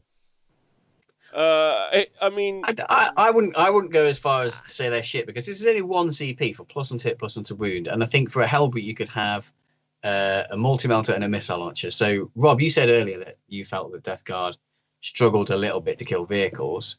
A Hellbrute with a multi-melter and a missile launcher with +1 to hit, +1 to wound isn't too bad at killing a vehicle. No, it's not. I would say that one of the points. Yeah, I'd say one of the problems is like we're going to be talking loads about mobility later on, right? I think that's going to be a key point. And if you want like a backfield holder, like they're different jobs because they attack different things, right? Like you say, this that's much better for taking out a vehicle, and then thud guns at the back are doing a different job as well. But like, I would say that the Mephitic Blight Hauler feels like a little ones of those feel like that they fulfill that role better, and I don't think you're throwing as much into them. And also I don't want to spend my CP on making a Hellbrute better. Do you know what I mean? Like in this situation, I have to put a Hellbrute in my list, planning on making him better in the list. And that's I already the problem. You've got to put the Hellbrute in the list. Yeah, I don't want to put him in the list. So I'm like, it's a cool strat if I wanted him in the list, but I don't want him in the list. So I feel like if you could strap like a mortar to a Hellbrute where it could fire from out of line of sight, and you had this, and maybe you go for it. But currently, I'm just like, I mean, maybe you want to stomp a couple of Hellbrutes around the board looking for objectives, but I feel like if you're going to do that, mutilators are a thing that you could use. Although that is a souping option, right? It's not a Deathguard option. I feel like Hellbrutes really need that kind of like a unique role rather than just being a cool model. If they are a cool model, and if you want to use them, that's great. And if this is their unique role, you've got a stratagem to do on them. The unique role is shooting vehicles better than everybody else. But that is a good role. Datcom says, thank you to Bedwar for subscribing. Not for following us. Actually, thanks. If anyone's watching and hasn't yet followed us, I think we're about to hit 7,000 followers, which is 6, super fun. No, 7,000. We're about to hit 7,000. Are my eyes broken? Oh, 6,000 maybe. Hold on. Yeah, 6,000. By the looks of the overlay. By some spell. Hashtag sadface. Possibly. Okay. Anyway, well, thanks for following us and getting us closer to the goal. Oh no, I brought up the wrong. Oh no. Oh shit! Can't say. No, you're all seeing. Don't. Oh no, it's all Rob Centaur porn. It's Nicholas. What are you doing? Oh, you guys saw him on Centaur porn. I didn't like that. Oh, anyway, So you would have to take a. Datcom says, I like the brutes and -1 toughness, easily wound on 2s as well. It's also something to talk about. Do the Hellbrutes have plague weapons? I don't believe in my missile launcher or the multi-melt era plague weapons, no. Right. No. Okay. Alright. Okay. You know he fixes shit when he goes, okay. Like that. It's true. Right, the next stratagem is Mutant Strain. Use this stratagem in the fight phase when a Poxwalker's unit from your army is selected to fight. Until the end of the phase, each time an attack is made by this model in that unit, an unmodified hit roll of a 6 inflicts a mortal wound. So, who cares? And an unmodified hit roll of 1 inflicts 1 mortal wound on the Poxwalker's unit after the fight is resolved. Can you even get that many attacks on Poxwalkers? Mate, strats like this existing make me wish you could take 40 Poxwalkers in a unit rather than 20. Yeah. Because I just want to roll a bunch of dice at someone and say, take 12 more wounds, you dickhead. But I can't do that. So that's very sad. So you can have 20 and they've got 2 attacks each. So you're getting 40 attacks. This does combo well with, there's a particular Plague Company's stratagem. Let me just try and find it. But basically you re-roll hits. So you're hitting on 4s, re-rolling to fish for extra 6s. Yeah. It is. That's with the Harbingers Plague Company, right? The Harbingers. Oh, we got it nailed. Nice. Yeah. Harbingers. But also, you can use a strat later on down the line to bring the Poxwalkers back. But unfortunately, as you only have 20 Poxwalkers, they're probably not going to be alive for that long for you to be able to do it. Are they on 25 mil bases, Poxwalkers? Let me just check, mate. I think so. I've got a magazine over here. So, like, they're fairly hideable, right? Like... Yeah, I think a unit of 10 Poxwalkers does have a place in the list because you can, like I say, it's just a cheap unit to hide at the bottom of the board with on an objective. Okay, all right. So thanks for Yes Meatballs for doing the math. It's 7.7 mortal wounds if you get all 20 into combat, which isn't bad at all. And in the right situation, that mortal wound output is useful, but I don't know. I think if I presume the 7.7 is based on having the stratagem. Yeah. Mm-hmm. So it's 20 Poxwalkers, 2 stratagems, and like you say, assuming that you can get them all into combat. So you've got to get 10 wide. That's a relatively big surface area to get them all in. So someone's got to be really throwing a unit on a plate at you, really, to get that optimally off. Yeah. Okay. I personally I don't really like it, but then I understand that there's a whole conversation about people like I might take 10s of Poxwalkers or Poxwalkers are great. It's just not really where I'm overly focused and interested right now. So maybe something to explore at later times. But right now I'm excited for the marine element of the book. which I know there's been some criticism of the fact that it's got no demon elements in it, and I understand the criticism. It's just, it means that I get to do a demon army as well, which is cool. 3D printers go burr. Right, next one, Tom. Right, my list is like completely gigafucked compared to what you guys got. So you've got mutant strain there, so we've got vermid whispers and diseased effluents to go. So I'll do the vermid whispers because it's the same category as the other ones. Let me just find my notes on it because it's gone a little bit wild over here. So it's a vermid whispers 1 CP. It's used in the shooting phase, and you use it when a Deathguard Terminator unit is selected to shoot, and you get +1 to hit until the end of the phase. And that's really, really nice. It's something I've been using a lot with my Grey Knights. It's very, very similar. Obviously, there's a difference here in that as Deathguard, you don't get access to extra aim, cyber ammunition, and the different psychic like tides that you get with Grey Knights, but still +1 to hit on Terminator units is very, very good because it makes you very consistent again, because you're getting straight to that 2+, and you can just walk them up, just get something in range, and then just go for it without really having to worry about them too much because you want to shove them up anyway. And there is, I don't know if it's worth talking about now, seeing as this one's come up, but there are some like decent bolter shooting combos that you can get for a couple, Dark Lord Terminators. Yeah, you can make this is involved. Yeah, so you can have 10. So that's 4. Is that 40 bolter shots? That's 40 shots because you've got the better beat bolter rule, also known as malicious volleys now. Then you give them this to get them +1 to hit. That's hitting on 2s. Then you can make them plague weapons as well on top of that. And then you've got a bunch of stuff you can do with plague weapons, which we can get onto a little bit later. Okay. All right.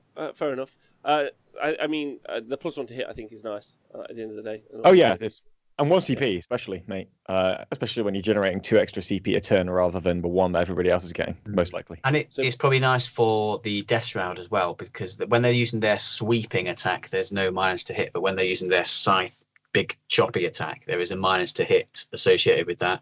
They're now weapon skill 2, which they go to a 3, but then you can obviously counterbalance that with this CP, which is quite nice. Spot on, yeah. Yeah, they're wild. Like, that's what I mean about that unit. It's wild. You can just have them 2s rerolling 1s, 2s rerolling 1s. Like, wildness is all I'm going to say. Absolutely wildness. Okay, so, hey Diffie, big love to you. So the diseased effluents use the stratagem in your command phase. Select 1 Deathguard character model from your army, excluding demon models, and the 1 enemy unit within engagement range of that model. The model suffers 1 mortal wound, and then you roll a d6. On a 2+, the enemy suffers 2d3 mortals. If that enemy has the character keyword, excluding vehicles, it suffers d3 mortal wounds instead. An interesting situational stratagem. I like it. I quite like it. It is one reason I like it is because it's like a stratagem where your character does a fart and it hurts people around it. So that's quite fun. Let's do that, yeah. And yeah, just 2d3 mortal wounds on a unit. I like that. So that's on the non-character units, right? Mm-hmm. Mm-hmm. Yeah. So it's D3 on character and 2d3 on non-character units. That's 2 free smites. Well, not free, but 2 smites. 2 smites for 1 CP. Yeah, it's decent. For a it's CP. decent. Yeah, but especially it's in your command phase, and your character model has to be in engagement range. So, like, it's less likely that you can manipulate that occurring, because obviously your opponent could just fall out of combat or something. So you have to be in a situation where you do have survivable characters who get charged, they stand around for a turn or two, then it's great, right? But it's just something you do if you're getting charged yourself, yes. Yeah, you're rarely going to get the option of actually enacting this. So again, a little back pocket. But I really like a lot of the stratagems that are in here, because they're more like, they're not like, I defo do, right? I think these are like back pocket plays. You just like, you're in combat with your character, you're like, diseased effluence, not diseased effluence. I think there's a good skill cap on this army, which I think is quite nice, if I'm honest, especially around stratagem use so far. So the next up is the Unclean Machine Spirit. Use the stratagem in your command phase. Select 1 Deathguard Machine Spirit model from your army, so it's a vehicle. Until the start of your next command phase, the model is considered to have its full wounds remaining for the purposes of determining characteristics for its profile use, which is fine. So I think that's basically just the Land Raider. I don't think there's any other that have a Machine Spirit, is there? Yeah, I think you're correct. Yeah. So it's just the Land Raider. So you know how to use the Hellbrute stratagem? We had to buy a Hellbrute. Well, this is the same. Are you saying the Land Raider now has a unique role in this codex, Tom? Yeah, to sync, mate. Its unique role is to be added into a list that is otherwise good to make it shittier, so you can play it down the local club. This has long been my opinion. Also, I'm going to say something now. I'm going to say something now, and I don't want the Twitch chat to start on me, so I'm going to be real clear about it. Land Raider, bit of a shitty looking model. I'm just going to like. Thank you. I've got loads of them. Yeah, I'm just going to say it. What do you actually think? I'm going to freehand mine and prove you wrong, you fucker. I think it's all right. I don't mind the Land Raider. I prefer the. It would be no surprise that I like the original OOP Rogue Trader version, and I like the Forge World back in the day model. That style, the shorter, stubbier one. I see. I like the Spartan from Forge World. I think that's good. And I like the Proteus. Yeah, I just think the actual. I've got a couple. I think maybe the problem is I painted mine gold, and it looks terrible in gold. Let's put it that way. Yeah. Mate, what have you done to the chat? You fucking ruined it, dude. Why? Just look at them all for going off. Oh my word! I joined after a migraine recovery nap, and I hear Land Raider's shitty looking vehicle. Land Raiders look equally shit as speeders and equally shit as invaders. We just go mad about invaders because they're new. Yeah. Hey, get some of those Forge World decals for your doors, mate. Perfect. You'll be all right. Like, how very dare you? He's gonna loop one up, though. It'll be fine. Okay. I apologise. They look kind of nice. Can I point out, by the way, Rob? Every time I've played you with my Land Raider, you've killed it first. Like, you just hate the Land Raiders. You just hate them on the board. Just got an aesthetics hate crime. Yeah, like, I'm just mad of it. It's shit. I want it dead. Just roll with it. I'm like, you fugly bitch. Get this piece of shit off my stream. Get it off.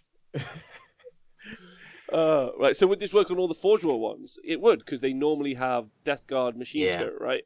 So it would work on those. Yeah. That should be fine. It's kind of like a Machine Spirit Resurgent, right? It's basically the same thing, but for your Land Raiders. So, what's the name of that big Land Raider with the Thunderfire cannon that comes out the front? You mean Atreus? The Melter one? No, it's got a Thunderfire cannon in the front of it. Achilles? There you go. Thanks, Giraffe. Yeah, it's a Land Raider Achilles. I think that's funny. Oh, great question. Does the Fire Raptor have Machine Spirit? That's interesting. I mean, it also has, like... I mean, if you ever build a Fire Raptor, you'll never be able to use it anyway because your hands will be permanently stuck together. But... What happened to you? I built myself a Fire Raptor, Ma. I do now like I can't play the piano. Huh? Not if you 3D print one. Oh my God, shut up. There we go again. I'm sorry for ever mentioning it, and I'll never mention it again, okay? I'll never mention it. Neil, I'm not paying for any shipping from Sweden right now, mate. I'm going to be honest, especially knowing how long it's taking you to get stuff over there, having listened to your interview, dude. It's not happening. Shall we do the next stratagem? Because this has gone wildly off the rails. Yeah. Go for it. I'm going to skip Champion of Disease and Gift of Decay. We'll do those in one go. So I'm going to go straight for Befouled Incubators. So that is a stratagem that you can use in your fight phase. And it's another thing that you use in a character model. So this is when you pick it when it's selected to fight. And each time an enemy model is destroyed by an attack made by that model, you roll a d6. And on a 3+, that enemy model's unit suffers 1 mortal wound after you've resolved all your attacks to a maximum of 3.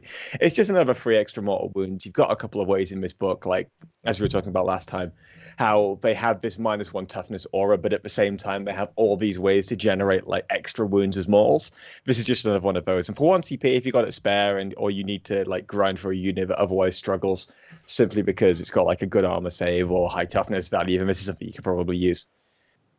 Although it's again destroyed it needs to be used on models that are destroyed, right? So it's, you know, if you're hitting Marines, for example, and you're just killing like 4 or 5, then you can kill like 3 more pretty consistently here.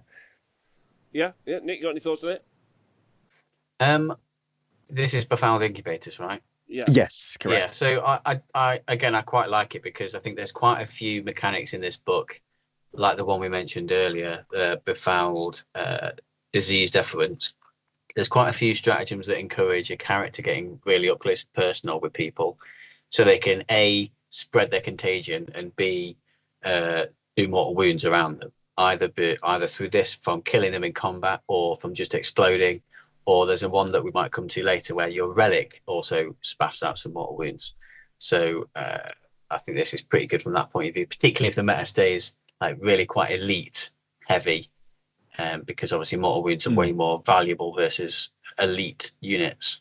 One of the things as well is if you're playing against MSU, for example, and let's say you've got like 5 models in a unit or what have you, you kill 2, you then kill 2 more with this. You've only got 1 model left, and it makes it very, very hard for nothing to stay on the board, because you don't want to justify spending 2 CP to keep 1 model on the board, especially when it's only a one-use only thing. And then you end up in this situation where if you fail it, you lose that entire unit, and that can have a massive impact, especially if it's got something like objective secured. Yeah, all fair points. Good. All right, next one. Release the Toxin, 2 CP. Use a stratagem in command phase. Select 1 Deathguard character model from your army that was equipped with a Relic of Decay. At the start of the battle, roll 1d6 for each enemy within 7 inches of the model. On a 2 to 5, suffers a mortal. On a 6, suffers d3 mortal wounds. A model can only be selected for this stratagem once per turn. You really can have a bunch of CP that you waste trying to do mortal wounds, like in AoE or in close combat. Like if it's once per battle, mate. Just clarification, mate. It's once per battle, not once per turn. Yeah, sorry, once per battle. Yeah. Yeah. So, like, I mean, is this great? Do you think in the right situation? I think it's fine. By refresh the stream, by the way. I don't know if that's a me issue, but I'm having to refresh the stream. That's fine. I think it's quite good because it's 7 inches. So that's quite a big. I mean, particularly if it's on a Demon Prince, I think that's the biggest you can get it. Or even Mortarion, I don't know if he has a bigger base than a Demon Prince. Probably does. But 7 inches around that's quite a decent area. It's way better. It's better than the one that we looked at earlier, which you didn't like, Rob, because you said you need a character in engagement range in your command phase. This one's way better than that because you don't need to be in engagement range, and it's 7 inches rather than like 1 inch to a unit. And it can affect multiple units. No, it's way better than the stratagem that was before. Sorry, just looking at the what's happening. Robin Hood has stopped all trading. Wow. Wowee. That's pretty big. Big news.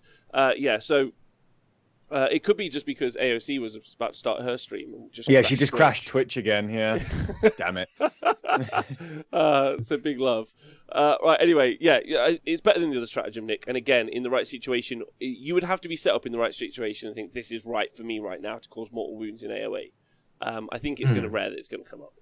The Eruption of Filth is use this stratagem in any phase when a Deathguard character model from your army is destroyed instead of using any other rules that are triggered when a model is destroyed, e.g. Putrid Explosion. Before removing that model from play, roll a dice for each other unit within 3 inches. On a 2 to 5, suffers a mortal. On a 6, it suffers d3 mortal wounds. See, more rules for characters to AoE mortal wounds. Yeah.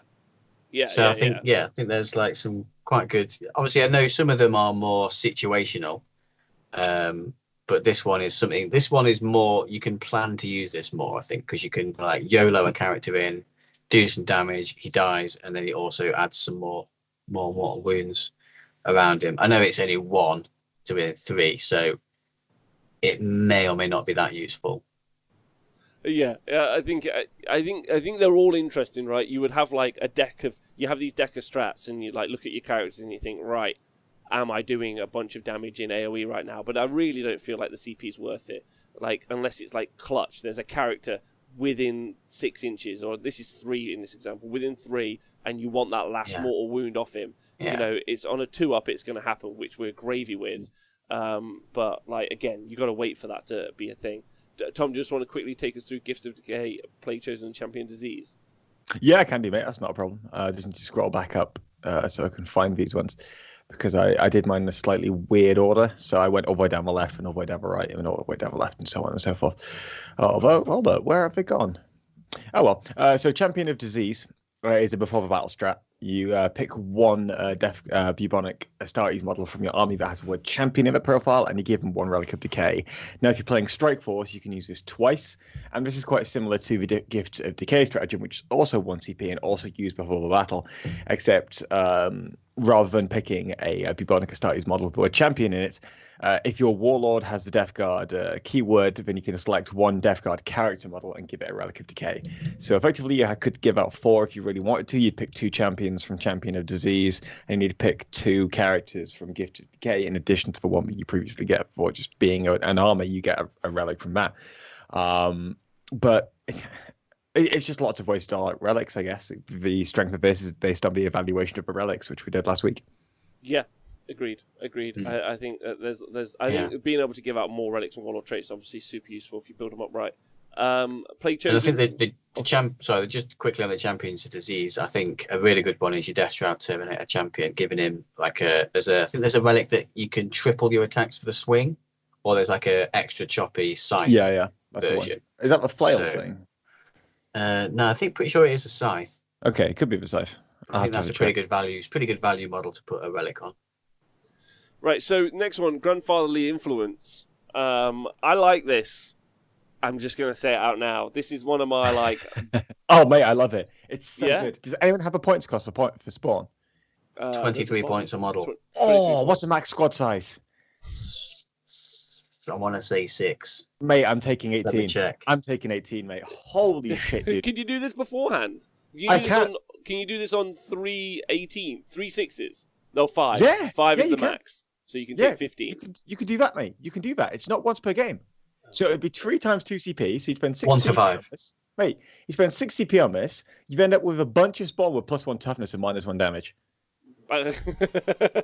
Wait, hold on. If you take 3, it's only 69 points. Nice. So and the stratagem is cheap on 3, because if you do it on 3 or fewer, it's 1 CP, and above that, it's 2 CP. So really, we should all be context for 3 CP. Yeah. And so 27, 207 points. You get 9 models with a 7-inch move, toughness 6, 4 wounds, -1 damage. Yep. That's such good value, mate. Really? Are you super into this? Mate, I'm super. I'm not sure. I'm not convinced, to be honest, because I don't think because they hit on 4s. They hit on 4s. There's no way to buff that because they're not core. I don't know what their armor save is, but I'm pretty sure they're basically just on their 5+ invulnerable save, and they're not objective secured. So if their job is to go and stand places, I don't think they're that good at it. Mate, just have them walk around doing engaging our front for you for free. What are they going to do? Well, also, and this is important, they're fugly bitches. Go on. They're not that. They're not fast, and they don't fly, Tom. They're only movement 7. 7-inch movement advance, bruv, and you can stick them in reserve. Have them walk on side. Yeah, I like a few spawn, like single spawns, just to be sit in the corner. Yeah. But I'm not prepared to invest multiple. This is like some proper WTC list building. This is proper WTC list building. Someone's like, "What have you got?" They're like, "Listen, I got 15 pieces of shit." Like, what have you got? It's like a list. Because you stick 1 chaos spawn down, and I think nice free grind them down. You stick 3 chaos spawn down, which are cheap as chips. I'm thinking, I can't be asked to kill all that, mate. That's 12 wounds at -1 damage, toughness 6. Not bothered about that. It's true. So you just let them have it.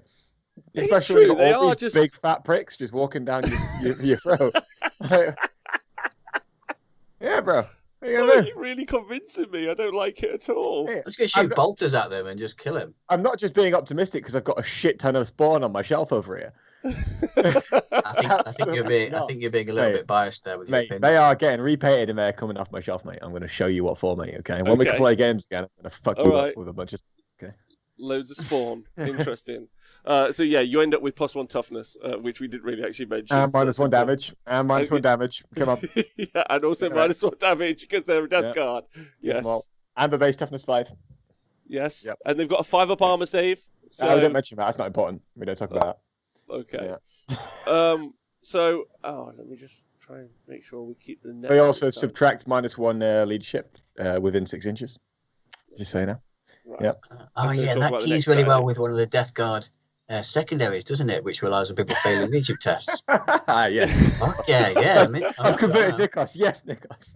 Go on. Make my cause to me. Right. Keep helping. I'm going on. The Dead Walk again. 2 AP, 2 damage. Yeah, oh my god, I'm moving. Wait, what's their attack profile? Hitting on 4s, they've got 2d3 attacks, 2d3. Strength User, which would be Strength 5, -2 damage. 2 damage? AP what? AP we've got him, boys! We've got him! AP minus what? Well, anything that will kill -2. -2. -2. And you've also got Mutated Beyond Reason, so you roll a d3 at the start in each of your fight phases when you select it to fight. And if you roll a 1, then until the end of the phase, hideous mutation models in the unit with an armor penetration value of 4 rather than 2. Yeah, there you go. Second one is called Grasping Pseudopods, which until the end of the phase, models in the unit have an attack characteristic of 3d3 Or you could get a free, which is reroll to wound. I don't want reroll to wound. I want more attacks. I want 3d3 Imagine not wanting attacks. reroll to wound because our rules are so good, Rob. They're overpowered and broken, and you know it. Burr spawn. Okay. Spawn. Right, I'm moving on. All over again. This is a looter situation. Except, well, I was right on looters and I was right on this as well, so fuck you all. Okay, I can't wait for TJ Lanigan to run this next week. I don't know. Sorry, mate, I forgot I can't think of something good unless someone else runs it first. You know, I'm not allowed to have a brain or a creative process of my own, am I? Fuck. None of that. No stonks for Tom. No thinking, only copying.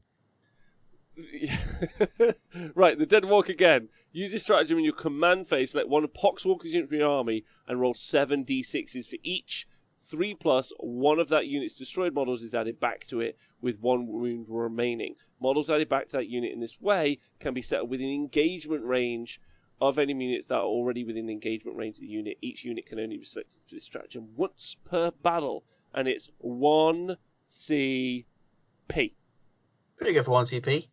Mate, keep stacking it with those blowing up Poxwalkers, you know. Logan in the chat. He loves it. He loves it. He loves it almost as much as I love Chaos He loves Spawn, it as dude. much as Tom loves Spawn. And I think you both should go in a corner and have a word with yourselves. I think Spawn would kick the shit out of Poxwalkers. I'm just saying it now, okay? This is your WTC list. Mass Poxwalkers, mass Spawn. Mate, I can't stand Spawn anymore because rule of 3 is a thing. If only it wasn't, I'd just take like lots of individual Spawn, mate. Like, how many individual Spawn can I get? I can get like about. But you can only put 3 on the list. Well, what I'm saying, yeah, but if rule of 3 wasn't a thing, I could get 80 individual units of Spawn. So just 80 single Spawn units just running around.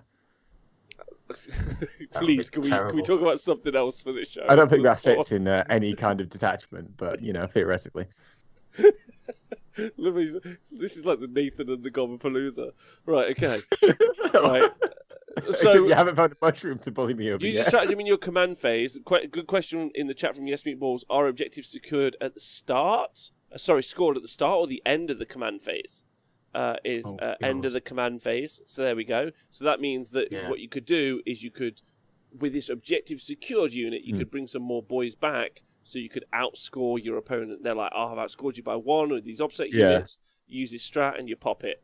So there's a fun little play there. And it specifically says models added back to unit in this way can be set up within engagement only if you already range. are within engagement range. Already. Yeah. So, I mean, there's a fun play there. So you've got to have... So they need to be within coherency of your unit, though, right? Yes. So it's not like you can grow 7 and then string them all the way onto an objective. You need to be relatively close to the objective. Yes, but you can also place them into engagement range with enemy units you're in combat with if you want to there as well, which is important for Dark Angels, by the way. Also, Kirioth, you love doing conversions. You could convert so many Spawn. You could make some nice Spawn. Yeah, you'd be like doing Spawn for days. I'm sure it's possible somewhere to get some nice looking Spawn.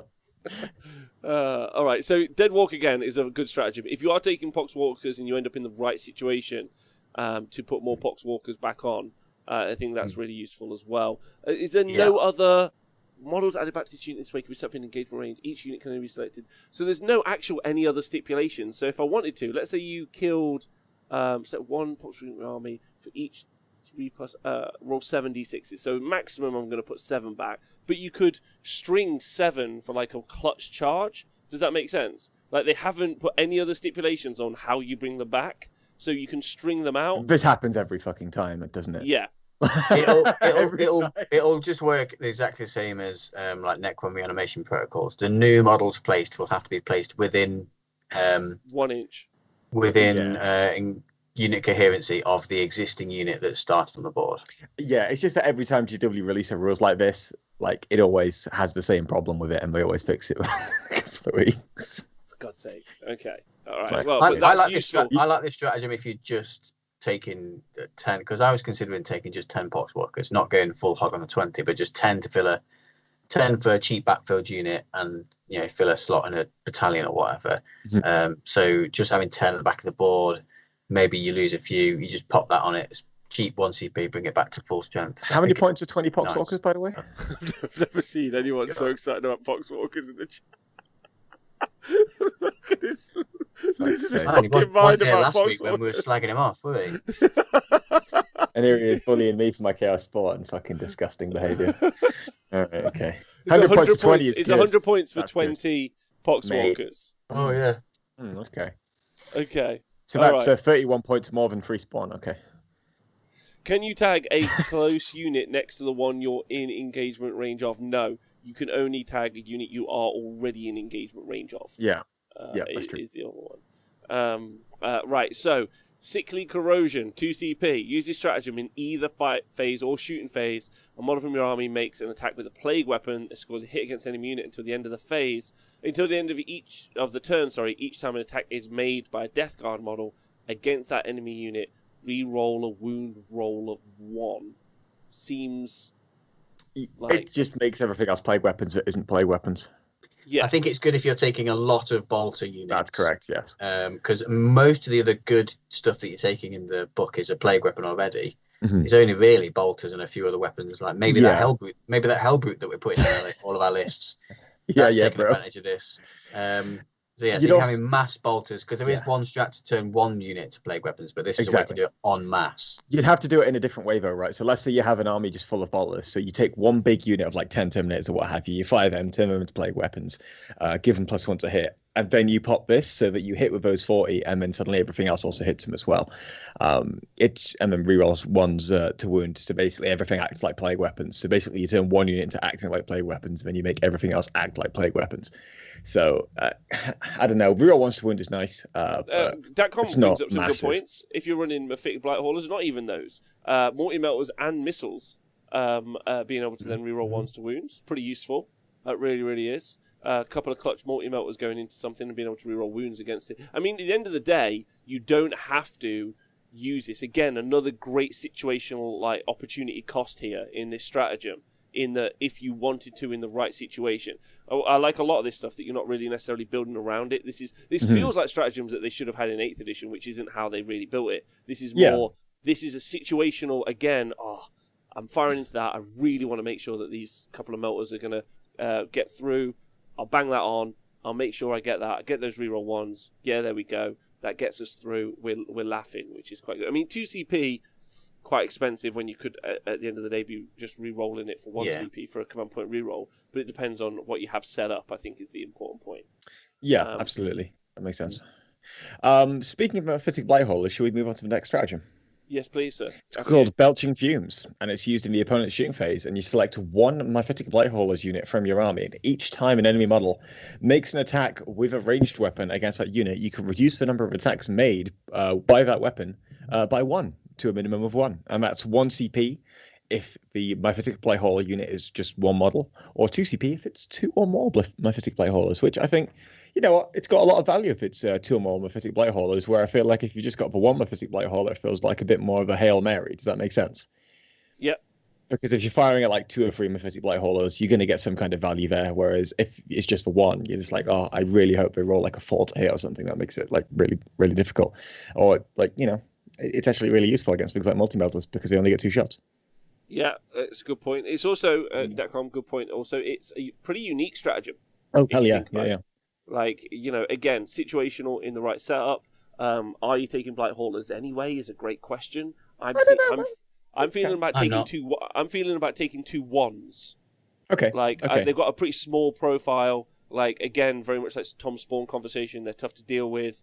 I think they're nice, unique, engage on all fronts. I think there's a whole bunch of stuff that you can maybe do with 2 1s. I feel like if you're taking 1 Blight Hauler, I mean, how much are they compared to a Hellbrute? Because you can arm them the same. I think they're a lot cheaper. Okay, Mephitic Blight Hauler, were they fast? Mephitic Blight Hauler, 140. Oh, so for 20 points less, you can get the same weapons, roughly the same toughness profile, basically, but you get a strategy for +1 to hit, +1 to wound. Do you move 10 inches? No, you move something like 7. The Hellbrutes have disgustingly resilient. Yes. Did they actually? I thought they didn't. They've got their own disgusting. The Dreadnoughts, of course. They've got their own component one. Yeah, of course they do. Yeah, I remember what was happening there. Hideously resilient or something. Yeah, that's fine. I don't mind the Mephitic Blight Haulers. And I also feel like someone in that Games Workshop rules department really hates the number 2 because -1 damage just screws 2 damage shots. This screws things that have 2 shots, and multi-mellows specifically. Yeah. But yeah, I like the stratagem. I think it's cool. It's good to see something different. All right, fair enough. Next up, Cloud of Flies. You're going to see this a lot. Here we go. 2 CP, 4 CP.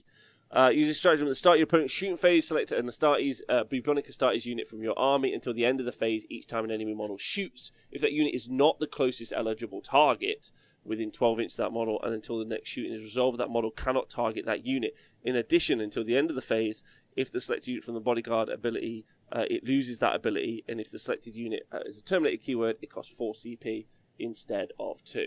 An incredible stratagem. You're basically like, I want this unit to live. Here's some rubbish in front of it, so that it will live. It's mainly like a turn 1 or 2 thing, though. Like, you hide behind a ruin turn 1, you then jump out and you say, hey, you got to shoot me now. And then it's only useful against certain matchups, because some things will want to get within that 12-inch range and just trying to like match you on the line, because we've talked a little bit about how Deathguard excel with like boxing you in and trying to keep you in your corner because you can't get past them. Well, if you just meet them in the center, then they can't push into you and you can't push into them, then you know you're going to have some issues, and that's when you really negate the Cloud of Flies. So it's definitely a very, very useful stratagem, but it's one of those similar to how Vect is for Drukhari, and how a plan like 1,000 Years of the Making is for G-Steel Occult. It is very, very useful into certain things. I understand what you're saying there. I think there's some really good points. Rura, thanks for resubscribing. Massive love. I think it would be interesting, like turns 4-5 though, if the board rotates. You know, if you push down a flank, the opponent pushes down a flank. There's still something on the other side that you want to not, like, because he's making the long bomb. I think that's really interesting. I agree. That was something I was going to say. I also think that it could be useful late game. Like say that's turn 4, where there might be an objective on the other side of the table that your opponent wants to kill you off, and you can stop doing that with this strat. Sure. I mean, just a point of rotating the board thing is something I used to do a lot, specifically when I was playing Eldar, in that I'd rotate the board because it kept me very, very safe. I feel like with Deathguard, you don't often do that, because one of the reasons you rotate the board is to keep range and jump, like stay outside of range, but still keep plinking your opponent without leaving yourself open to engagement range. I feel like one of the things you want to do as Deathguard is you're actually okay just walking straight into your opponent's face, and therefore you don't have a situation where the board rotates, unless you're doing something where you're spreading out your army across your deployment zone, and when your opponent just pushes on one side, then you have a bit of an issue. But otherwise, I feel like you don't really want to do that. You want a bunch of percent that you castle up around all your characters that you just shove. Yeah, it's a great stratagem. You can see it a lot. Oh, 100%, yeah. Again, one of those really adaptive stratagems where you're going to use it in the right moment to control the board. And also it's going to be really impactful in your movement phase, because you're going to know, okay, I'm moving this there, I'm moving there. They're going to move here, and I'm going to definitely secure this unit. And that's actually a pretty, like, knowing you can make something untargetable is pretty big in giving, like, some really strong board control to the Deathguard force. Because they effectively are like, I can control your next turn, unless you can do some big play that I can't see. Which I think that's quite important. While we're on it, and Datcom's already mentioned it in the chat, how do you guys feel about the 4 CP? Because that's a big Roger CP. It is. I mean, it's also, like, it's a brilliant strat. You can't target this thing. Once a game anyway, right? Yeah. Huh? It's one of those you only tend to need once per game anyway, right? And therefore you can afford to pay it. I think so. Yeah. Like, and I mean, like, ultimately, like, if it's a Terminator keyword, like, if it's a Terminator unit, like, they're tanky as hell anyway. So the ability to, like, have a tanky as hell unit, which is going to take maybe multiple turns to process and deal with, let's say. Yeah, maybe not, but maybe. Yeah, to make it immune for a turn. Like, and maybe 2 turns if you've got enough CP, but to make it immune for a turn, like, gives you less opportunity to deal with that unit over time, I think. So maybe, like, 4 CP is a lot, but I also think what it can because your game plan could be like, right, once they get on there, I'm going to use this to deal with that. But then they do that and you can't deal with it. You're like, oh shit, I've got to do something different now. Agreed. Why is it 4 CP for Terminators? I'm just thinking it from the point of view of a unit sitting on objective, whether it be normal infantry or Terminators, to me seems the same value. So it seems a little bit odd that they make Terminators 4 CP from that point of view. Unless I feel like it's something you're doing just to protect him in turn 1, right? Like, if you're building your army around like 1 unit of Terminators, I feel like it's something that I don't know. It's weird. Yeah, I mean, you could use this stratagem. You could use this stratagem turn 1 in terms of, like, I'm going to stick this unit right out in the middle because I'm planning to run it onto an objective there, and there's no cover for me to hide behind to do that with. So I'm just going to stick them out in the middle, but then use that turn 1 so they can't be shot. I can see using it that way as well. All right, let's move on to the next one. Belching fumes, use the stratagem. Oh no, we've done that. Sorry, break their spirits. Use the stratagem in the fight phase when a Deathguard terminates from your army, destroys a. You'll love this one, Rob. Oh, destroys a model from your army. Use your stratagem in the fight phase when a Deathguard terminates a model from your army, destroys a model in the enemy infantry, beast, or swarm unit. Until the end of that turn, subtract 4 from the leadership characteristic of that unit. Next, Blight Bombardment is 2 CP, and there's nothing to say about that, right? Like, it's just not fucking read it. Well, it plays into their secondary, which is about making people fail leadership checks pretty well. Do you care about that? I don't, but there you go. It's a synergy. Oh, yeah, it's true. Fair enough. And good point to bring up. Right, so Blight Bombardment. One, but... 2 CP or 3 CP. Is this the one, the Lord of Virulence one with the deep? Yes. It's Deathguard's orbital bombardment, but it's cheaper for. It's very weird character that's just come out with this codex. Mm-hmm. All right, let's just do Dark Cravens. 1 CP. Use this stratagem in your opponent's charge phase. Select 1 fetid bloat drone unit from your army to the end of the phase. If that unit is within 6 inches horizontally and 5 vertically of any unit, it's eligible to heroically intervene. I love this strat. It's 1 CP. How many fetid bloat drones are you taking? I don't know, man. I think they're good. I think put them with the flesh mowers, or not even the flesh mowers. The shooters, not the spewers.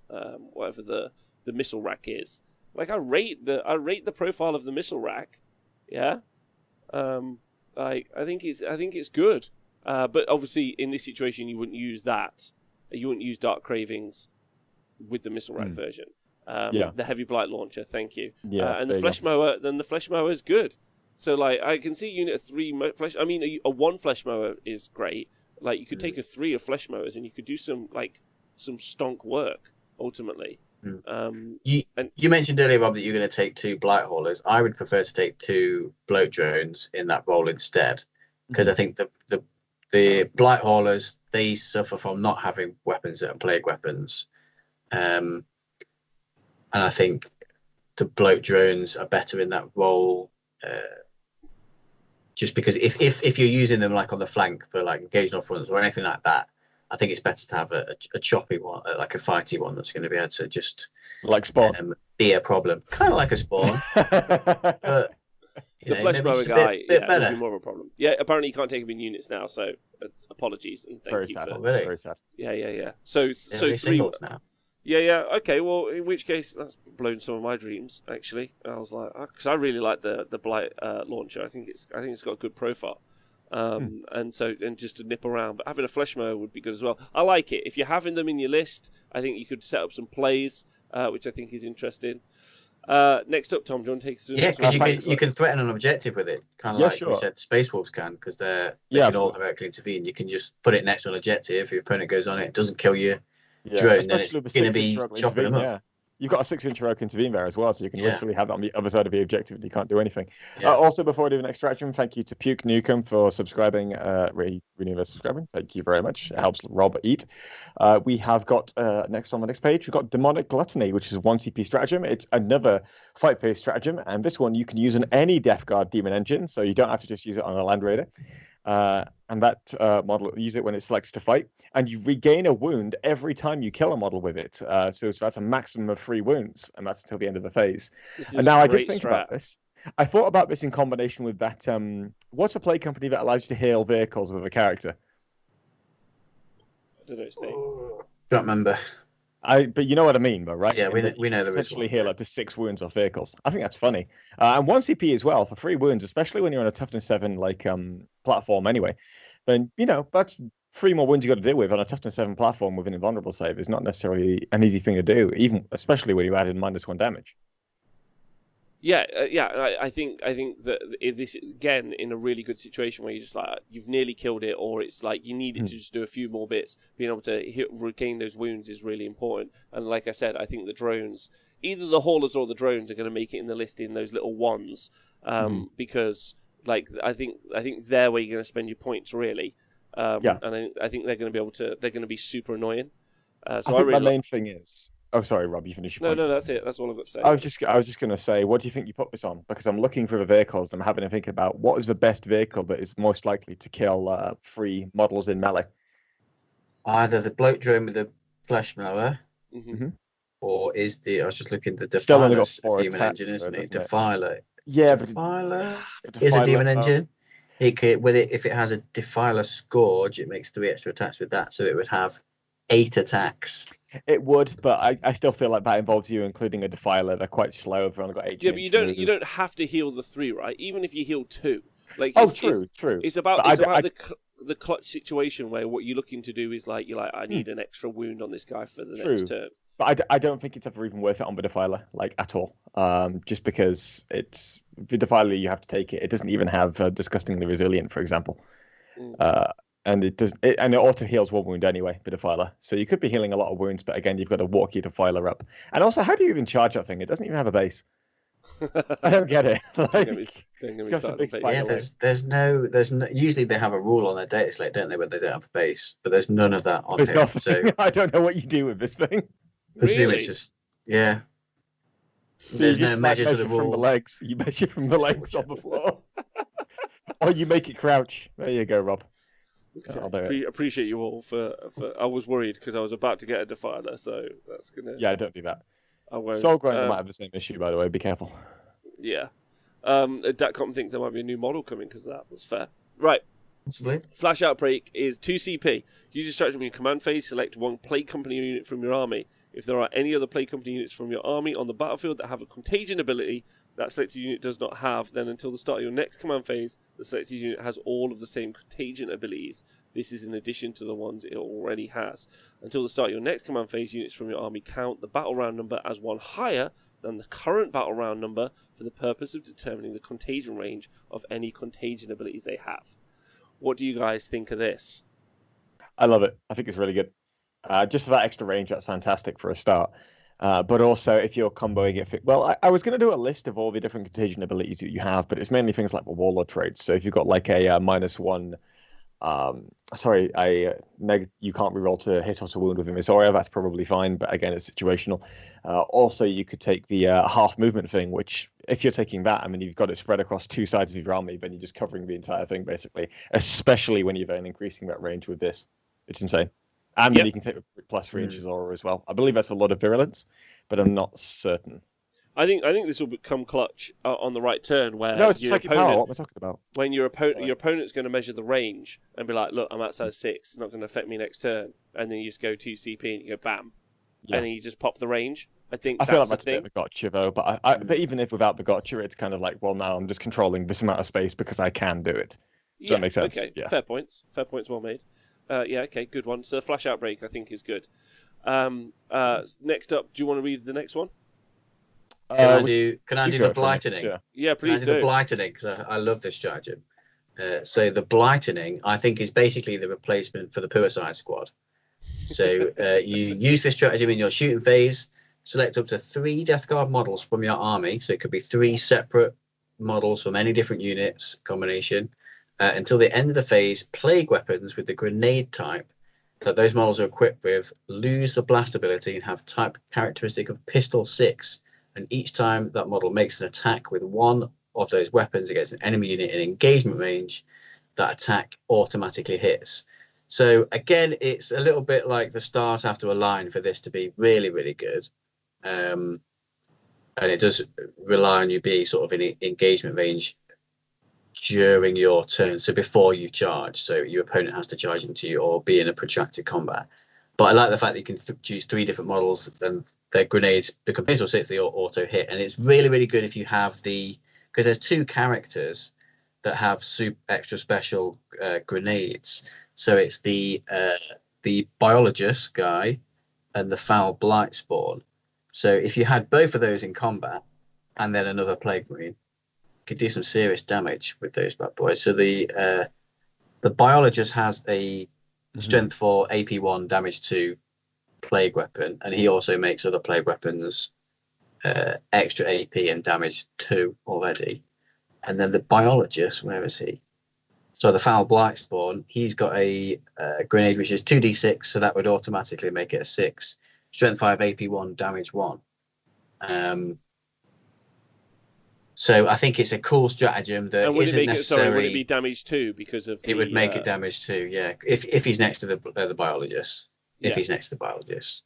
But I think it's a cool strat. I like the idea. I like the idea of there being like a couple of grenade bros running around together, and then them just creating like this little like buff zone. I mean, like ultimately it's not loads of output, but it's interesting. I mean, you could still use it on a normal unit of plague marines that are in combat. You get in 18 grenade shots just in combat.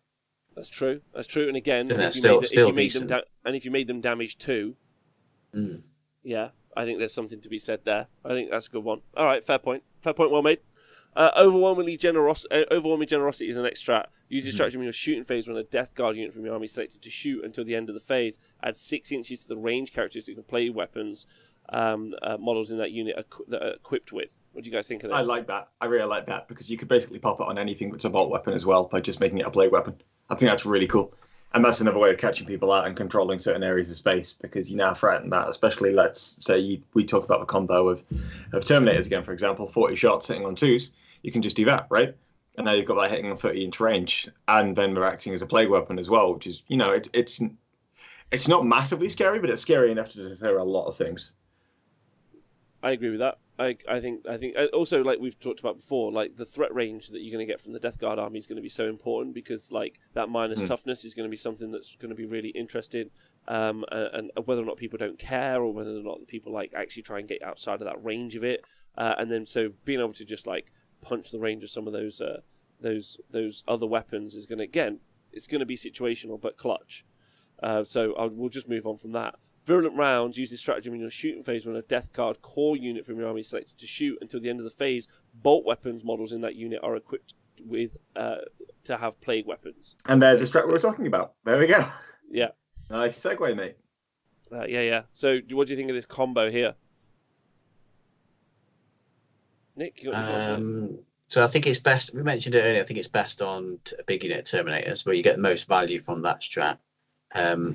But it's still okay on just if you're going for a plague, the troops choice, what they call plague marines. If you go for plague marines, I think you either spec fully to combat or you go fully to bolters. Yeah, true. And this would be a good one on you get a 10 because there's you can make the plague marine bolters decent with a few stratagems and supportive characters. So this would be part of the combo. So. I think you can give them +1 to hit from the Taliban, so you can be hitting on 2s, rolling 1s. Make them plague weapons, you rolling 1s. Maybe you're decreasing your opponent's toughness. You can get, I think you can get 6s to wound from plague weapons from the biologist to give you mortal wounds. I think the Taliban also has a stratagem a relic which gives you an aura to get 6s to hit, generate extra 1s. Mm-hmm. And you can get rerolls to wound from Arch Contaminator as well. Yeah. Oh yes. Yeah. Yeah, it's a full combo, dude. This is what I was talking about earlier with Mortarion, where you just lob all the characters around it, and then you say, "Yeah, well, I'm going to like buff out the arse now. Let's see what happens. I'm super buff." I mean, there's more buffs you can throw on as well. Yeah, you can really buff those units up for shooting. Mm-hmm. All right, so next one, Disgusting Force. Uses stratagem in your shooting phase when a Plague Burst Crawler model from your army is set to shoot until the next phase. Each time that model makes an attack with a Plague Burst Mortar, the attack has a damage characteristic of 3, which is really nice. It's 1 CP for this. After that model is shot, select one enemy unit that was hit by one or more attacks made by the Plague Burst Mortar. Roll 1d6 for each other unit within 3 inches. On a 4+, it suffers a mortal wound. So yeah, I like this. This is a great strat. Taking up to damage 3 and really make, even if you're not thinking about taking Plague Burst Crawlers at all, you think, do you know what, 1 in the list and then just turning it into a damage 3 vehicle at the back is, I think, great, right? Mate, not even is it a great strat, it's a great strat on a good unit. So it's not like Hellbrutes where it doesn't matter what kind of strat you put on them, you're probably not going to see them realistically anyway, right? It's one of those where Plague Burst Crawlers are good, man. You'll see this used frequently, I think. I mean, every turn, right? Yeah, exactly. I think that's important. So, yeah, I can absolutely see this. It's super useful. A lot of people shooting Inceptors, helping with vehicles, doing splash damage. Mato's right there. Do you guys think MSU will be the way to go for Deathguard? I think it's going to be very character heavy. ultimately. I think because a lot of the stuff revolves around characters. So then, equally though, just a quick point on the characters though. The characters themselves are kind of MSUE and Deathguard. Well, they're not really that in anything else, because when you get towards turns 4 or 5, you can start peeling them off because they have that innate durability. Especially if you've pushed a lot of things off anyway. So you end up taking like one big brick, for example, which is where your Cloud of Flies will go. You'll take a bunch of like smaller units and then take a bunch of characters. Yeah, exactly. Yeah. No, I think that's going to be the way. I think actually the conversation, whenever we get to it, about having Morty in the list, having Morty not in the list, was when you do take him out, you do take away like this very important like piece in what he's going to be able to do inside the game, but also having all these guys being able to like buff your army, but also go off and do their own thing is also fairly important as well. But I will mirror what Datcom is saying in the chat, because I agree, most of those kind of like lower tier characters, so your Biologist Putrefier, for instance, they've only got 4 wounds, which is a bit of a disappointment. It is. Yeah, 4 wounds, no invuln, only a 3-up save. It's not like... you can get the 6-up DPR if you're stacking them all around the Plague Surgeon, but yeah, that's as resilient as they get. But it's not like you hit them with two damage weapons and you kill them anymore, though, right? Because you've still got that innate disgustingly resilient, which means that you now have to pump that 3rd weapon in, which can be a premium when you're talking about 2 damage weaponry with certain characters, right? It's not like it's a free kill, especially when you toughness 5 anyway, and that wound roll becomes a little bit swingy. Yeah, I think you could put them next to Death Shroud so they can bodyguard them. But I agree. Yeah. I would say that 4 wound is a little bit upsetting. But it's quite nice that the army can be picked apart. If you're playing against it, your opponent can take out the synergy in your list. And we talked about character suppression not being very relevant. It doesn't seem very relevant against Marines because they're just so survivable, those characters that they're going to bring along. Yeah. But maybe actually the Deathguard strongest Deathguard lists, or the lists that we'll see do well, will be about really good micromanagement of some of these like less survivable characters. Even though hilariously, I mean, when I say less survivable, I mean 5 wounds would have been like sweet, right? Anyway, I think there's something to be said there. And then Foul Smokescreen is 1 CP strat. Use this stratagem in your opponent's shooting phase when a Deathguard Smokescreen unit from your army is selected as the target of an attack. Until the end of the phase, each time an attack is made against that unit, subtract 1 from the hits roll. So there we go. Yeah, what do you guys think of that? I think that's basically just Land Raiders and Rhinos. I think it's good. It's very good for the Rhinos because Plague Marines, it's the only transport they have available, and they're pretty slow. And you want to get into the middle of the board or the backboard. Your best bet is a Rhino, I think. And like we said, Rhinos are pretty good for Deathguard because they spread the contagion and you can auto explode. So yeah, absolutely. Yeah, the auto explode is nice. We've already seen how good it is with things like Adeptus Mechanicus, where you take all the Scorpiuses and you just push them straight into the middle of the board. It's similar here, right? And Rob, have you just discovered how many stratagems there have been in this book? Yeah, loads. There's more in this book than in the entire Demon's Codex. And this is meant to be like an offshoot of Chaos Space Marines. There's 38 to be exact. Yeah, I mean, Nikos can't solve rules. I mean, they're great, but actually, if you look at them like as a group, there's obviously some that you pay for ahead of time with warlord traits and everything else. They seem very character focused or very situational focused, and I think that's really nice. It feels like a very playable army. It feels like I control the pace of the game, or I control some situations with some pretty good strats. I mean, the only one that really, really stands out to me there, like massively, is the situation where you definitely take a Plague Burst Crawler, so I'm definitely always going to spend 1 CP, right? So it's there, and I'm always spending 1 CP. Everything else is like up for grabs, I think, ultimately. Like, you got to wait until you're in melee to give yourself more attacks. Like, the others are more situational, more timed, and I quite like that. I think it feels like a nice suite of strats anyway. You guys got any thoughts on it? Yeah, I like there's a nice mix of shooting and fighting based stratagems. I really like the combat phase ones because that's mainly how I'm planning to play my Deathguard, and I think that's how they're best suited. So I think a lot of the shooting stuff, I mean, yeah, the Plague Burst Crawler one's quite nice, and the stuff to make your bolters plague weapons is nice, but ultimately I think combat's probably the way to go with a lot of these stratagems. And I think there is, or the stratagems that I like quite a lot are the character based ones where they're exploding mortal wounds around them. And yes, I agree that the weakness of that is that you're kind of relying on you getting into your opponent's face or them getting into yours. Mm-hmm. But if you're standing on an objective, then they're going to have to, aren't they? Yeah, 100%. So just looking at the time and thinking about going through all the data sheets, should we just push the data sheets to next week? We can do if you want to, mate. I'm down for that. I think because there's loads to go through, and I'd like to go through these in detail as well. I think that'll be super fun and do it properly. So I've enjoyed the stratagems a lot and talking about them. So I think I'd like to do that next week. If you guys are cool with that, podcast guys and everyone else. Yeah. Would you guys like some interesting stats about these strats? Yeah, please do. So 69% of them cost 1 CP. Nice. Really? Nice. 69% cost 1 CP. Yeah. They have 24% of them are battle tactic stratagems, and 34% are strategic ploys. Cool. All right. Okay. That's pretty great. Yeah. Appreciate you, Nick. Cool. Thank you. Skip Drive, thanks for subscribing for 13 months in a row. That's great. Nice. Thanks, Skip. So, yeah, we'll do that. We'll do because I personally think that we could have a row and/or discussion about how to kit out our Plague Marine units for like 15 hours. And I want to really. We could have some spawn.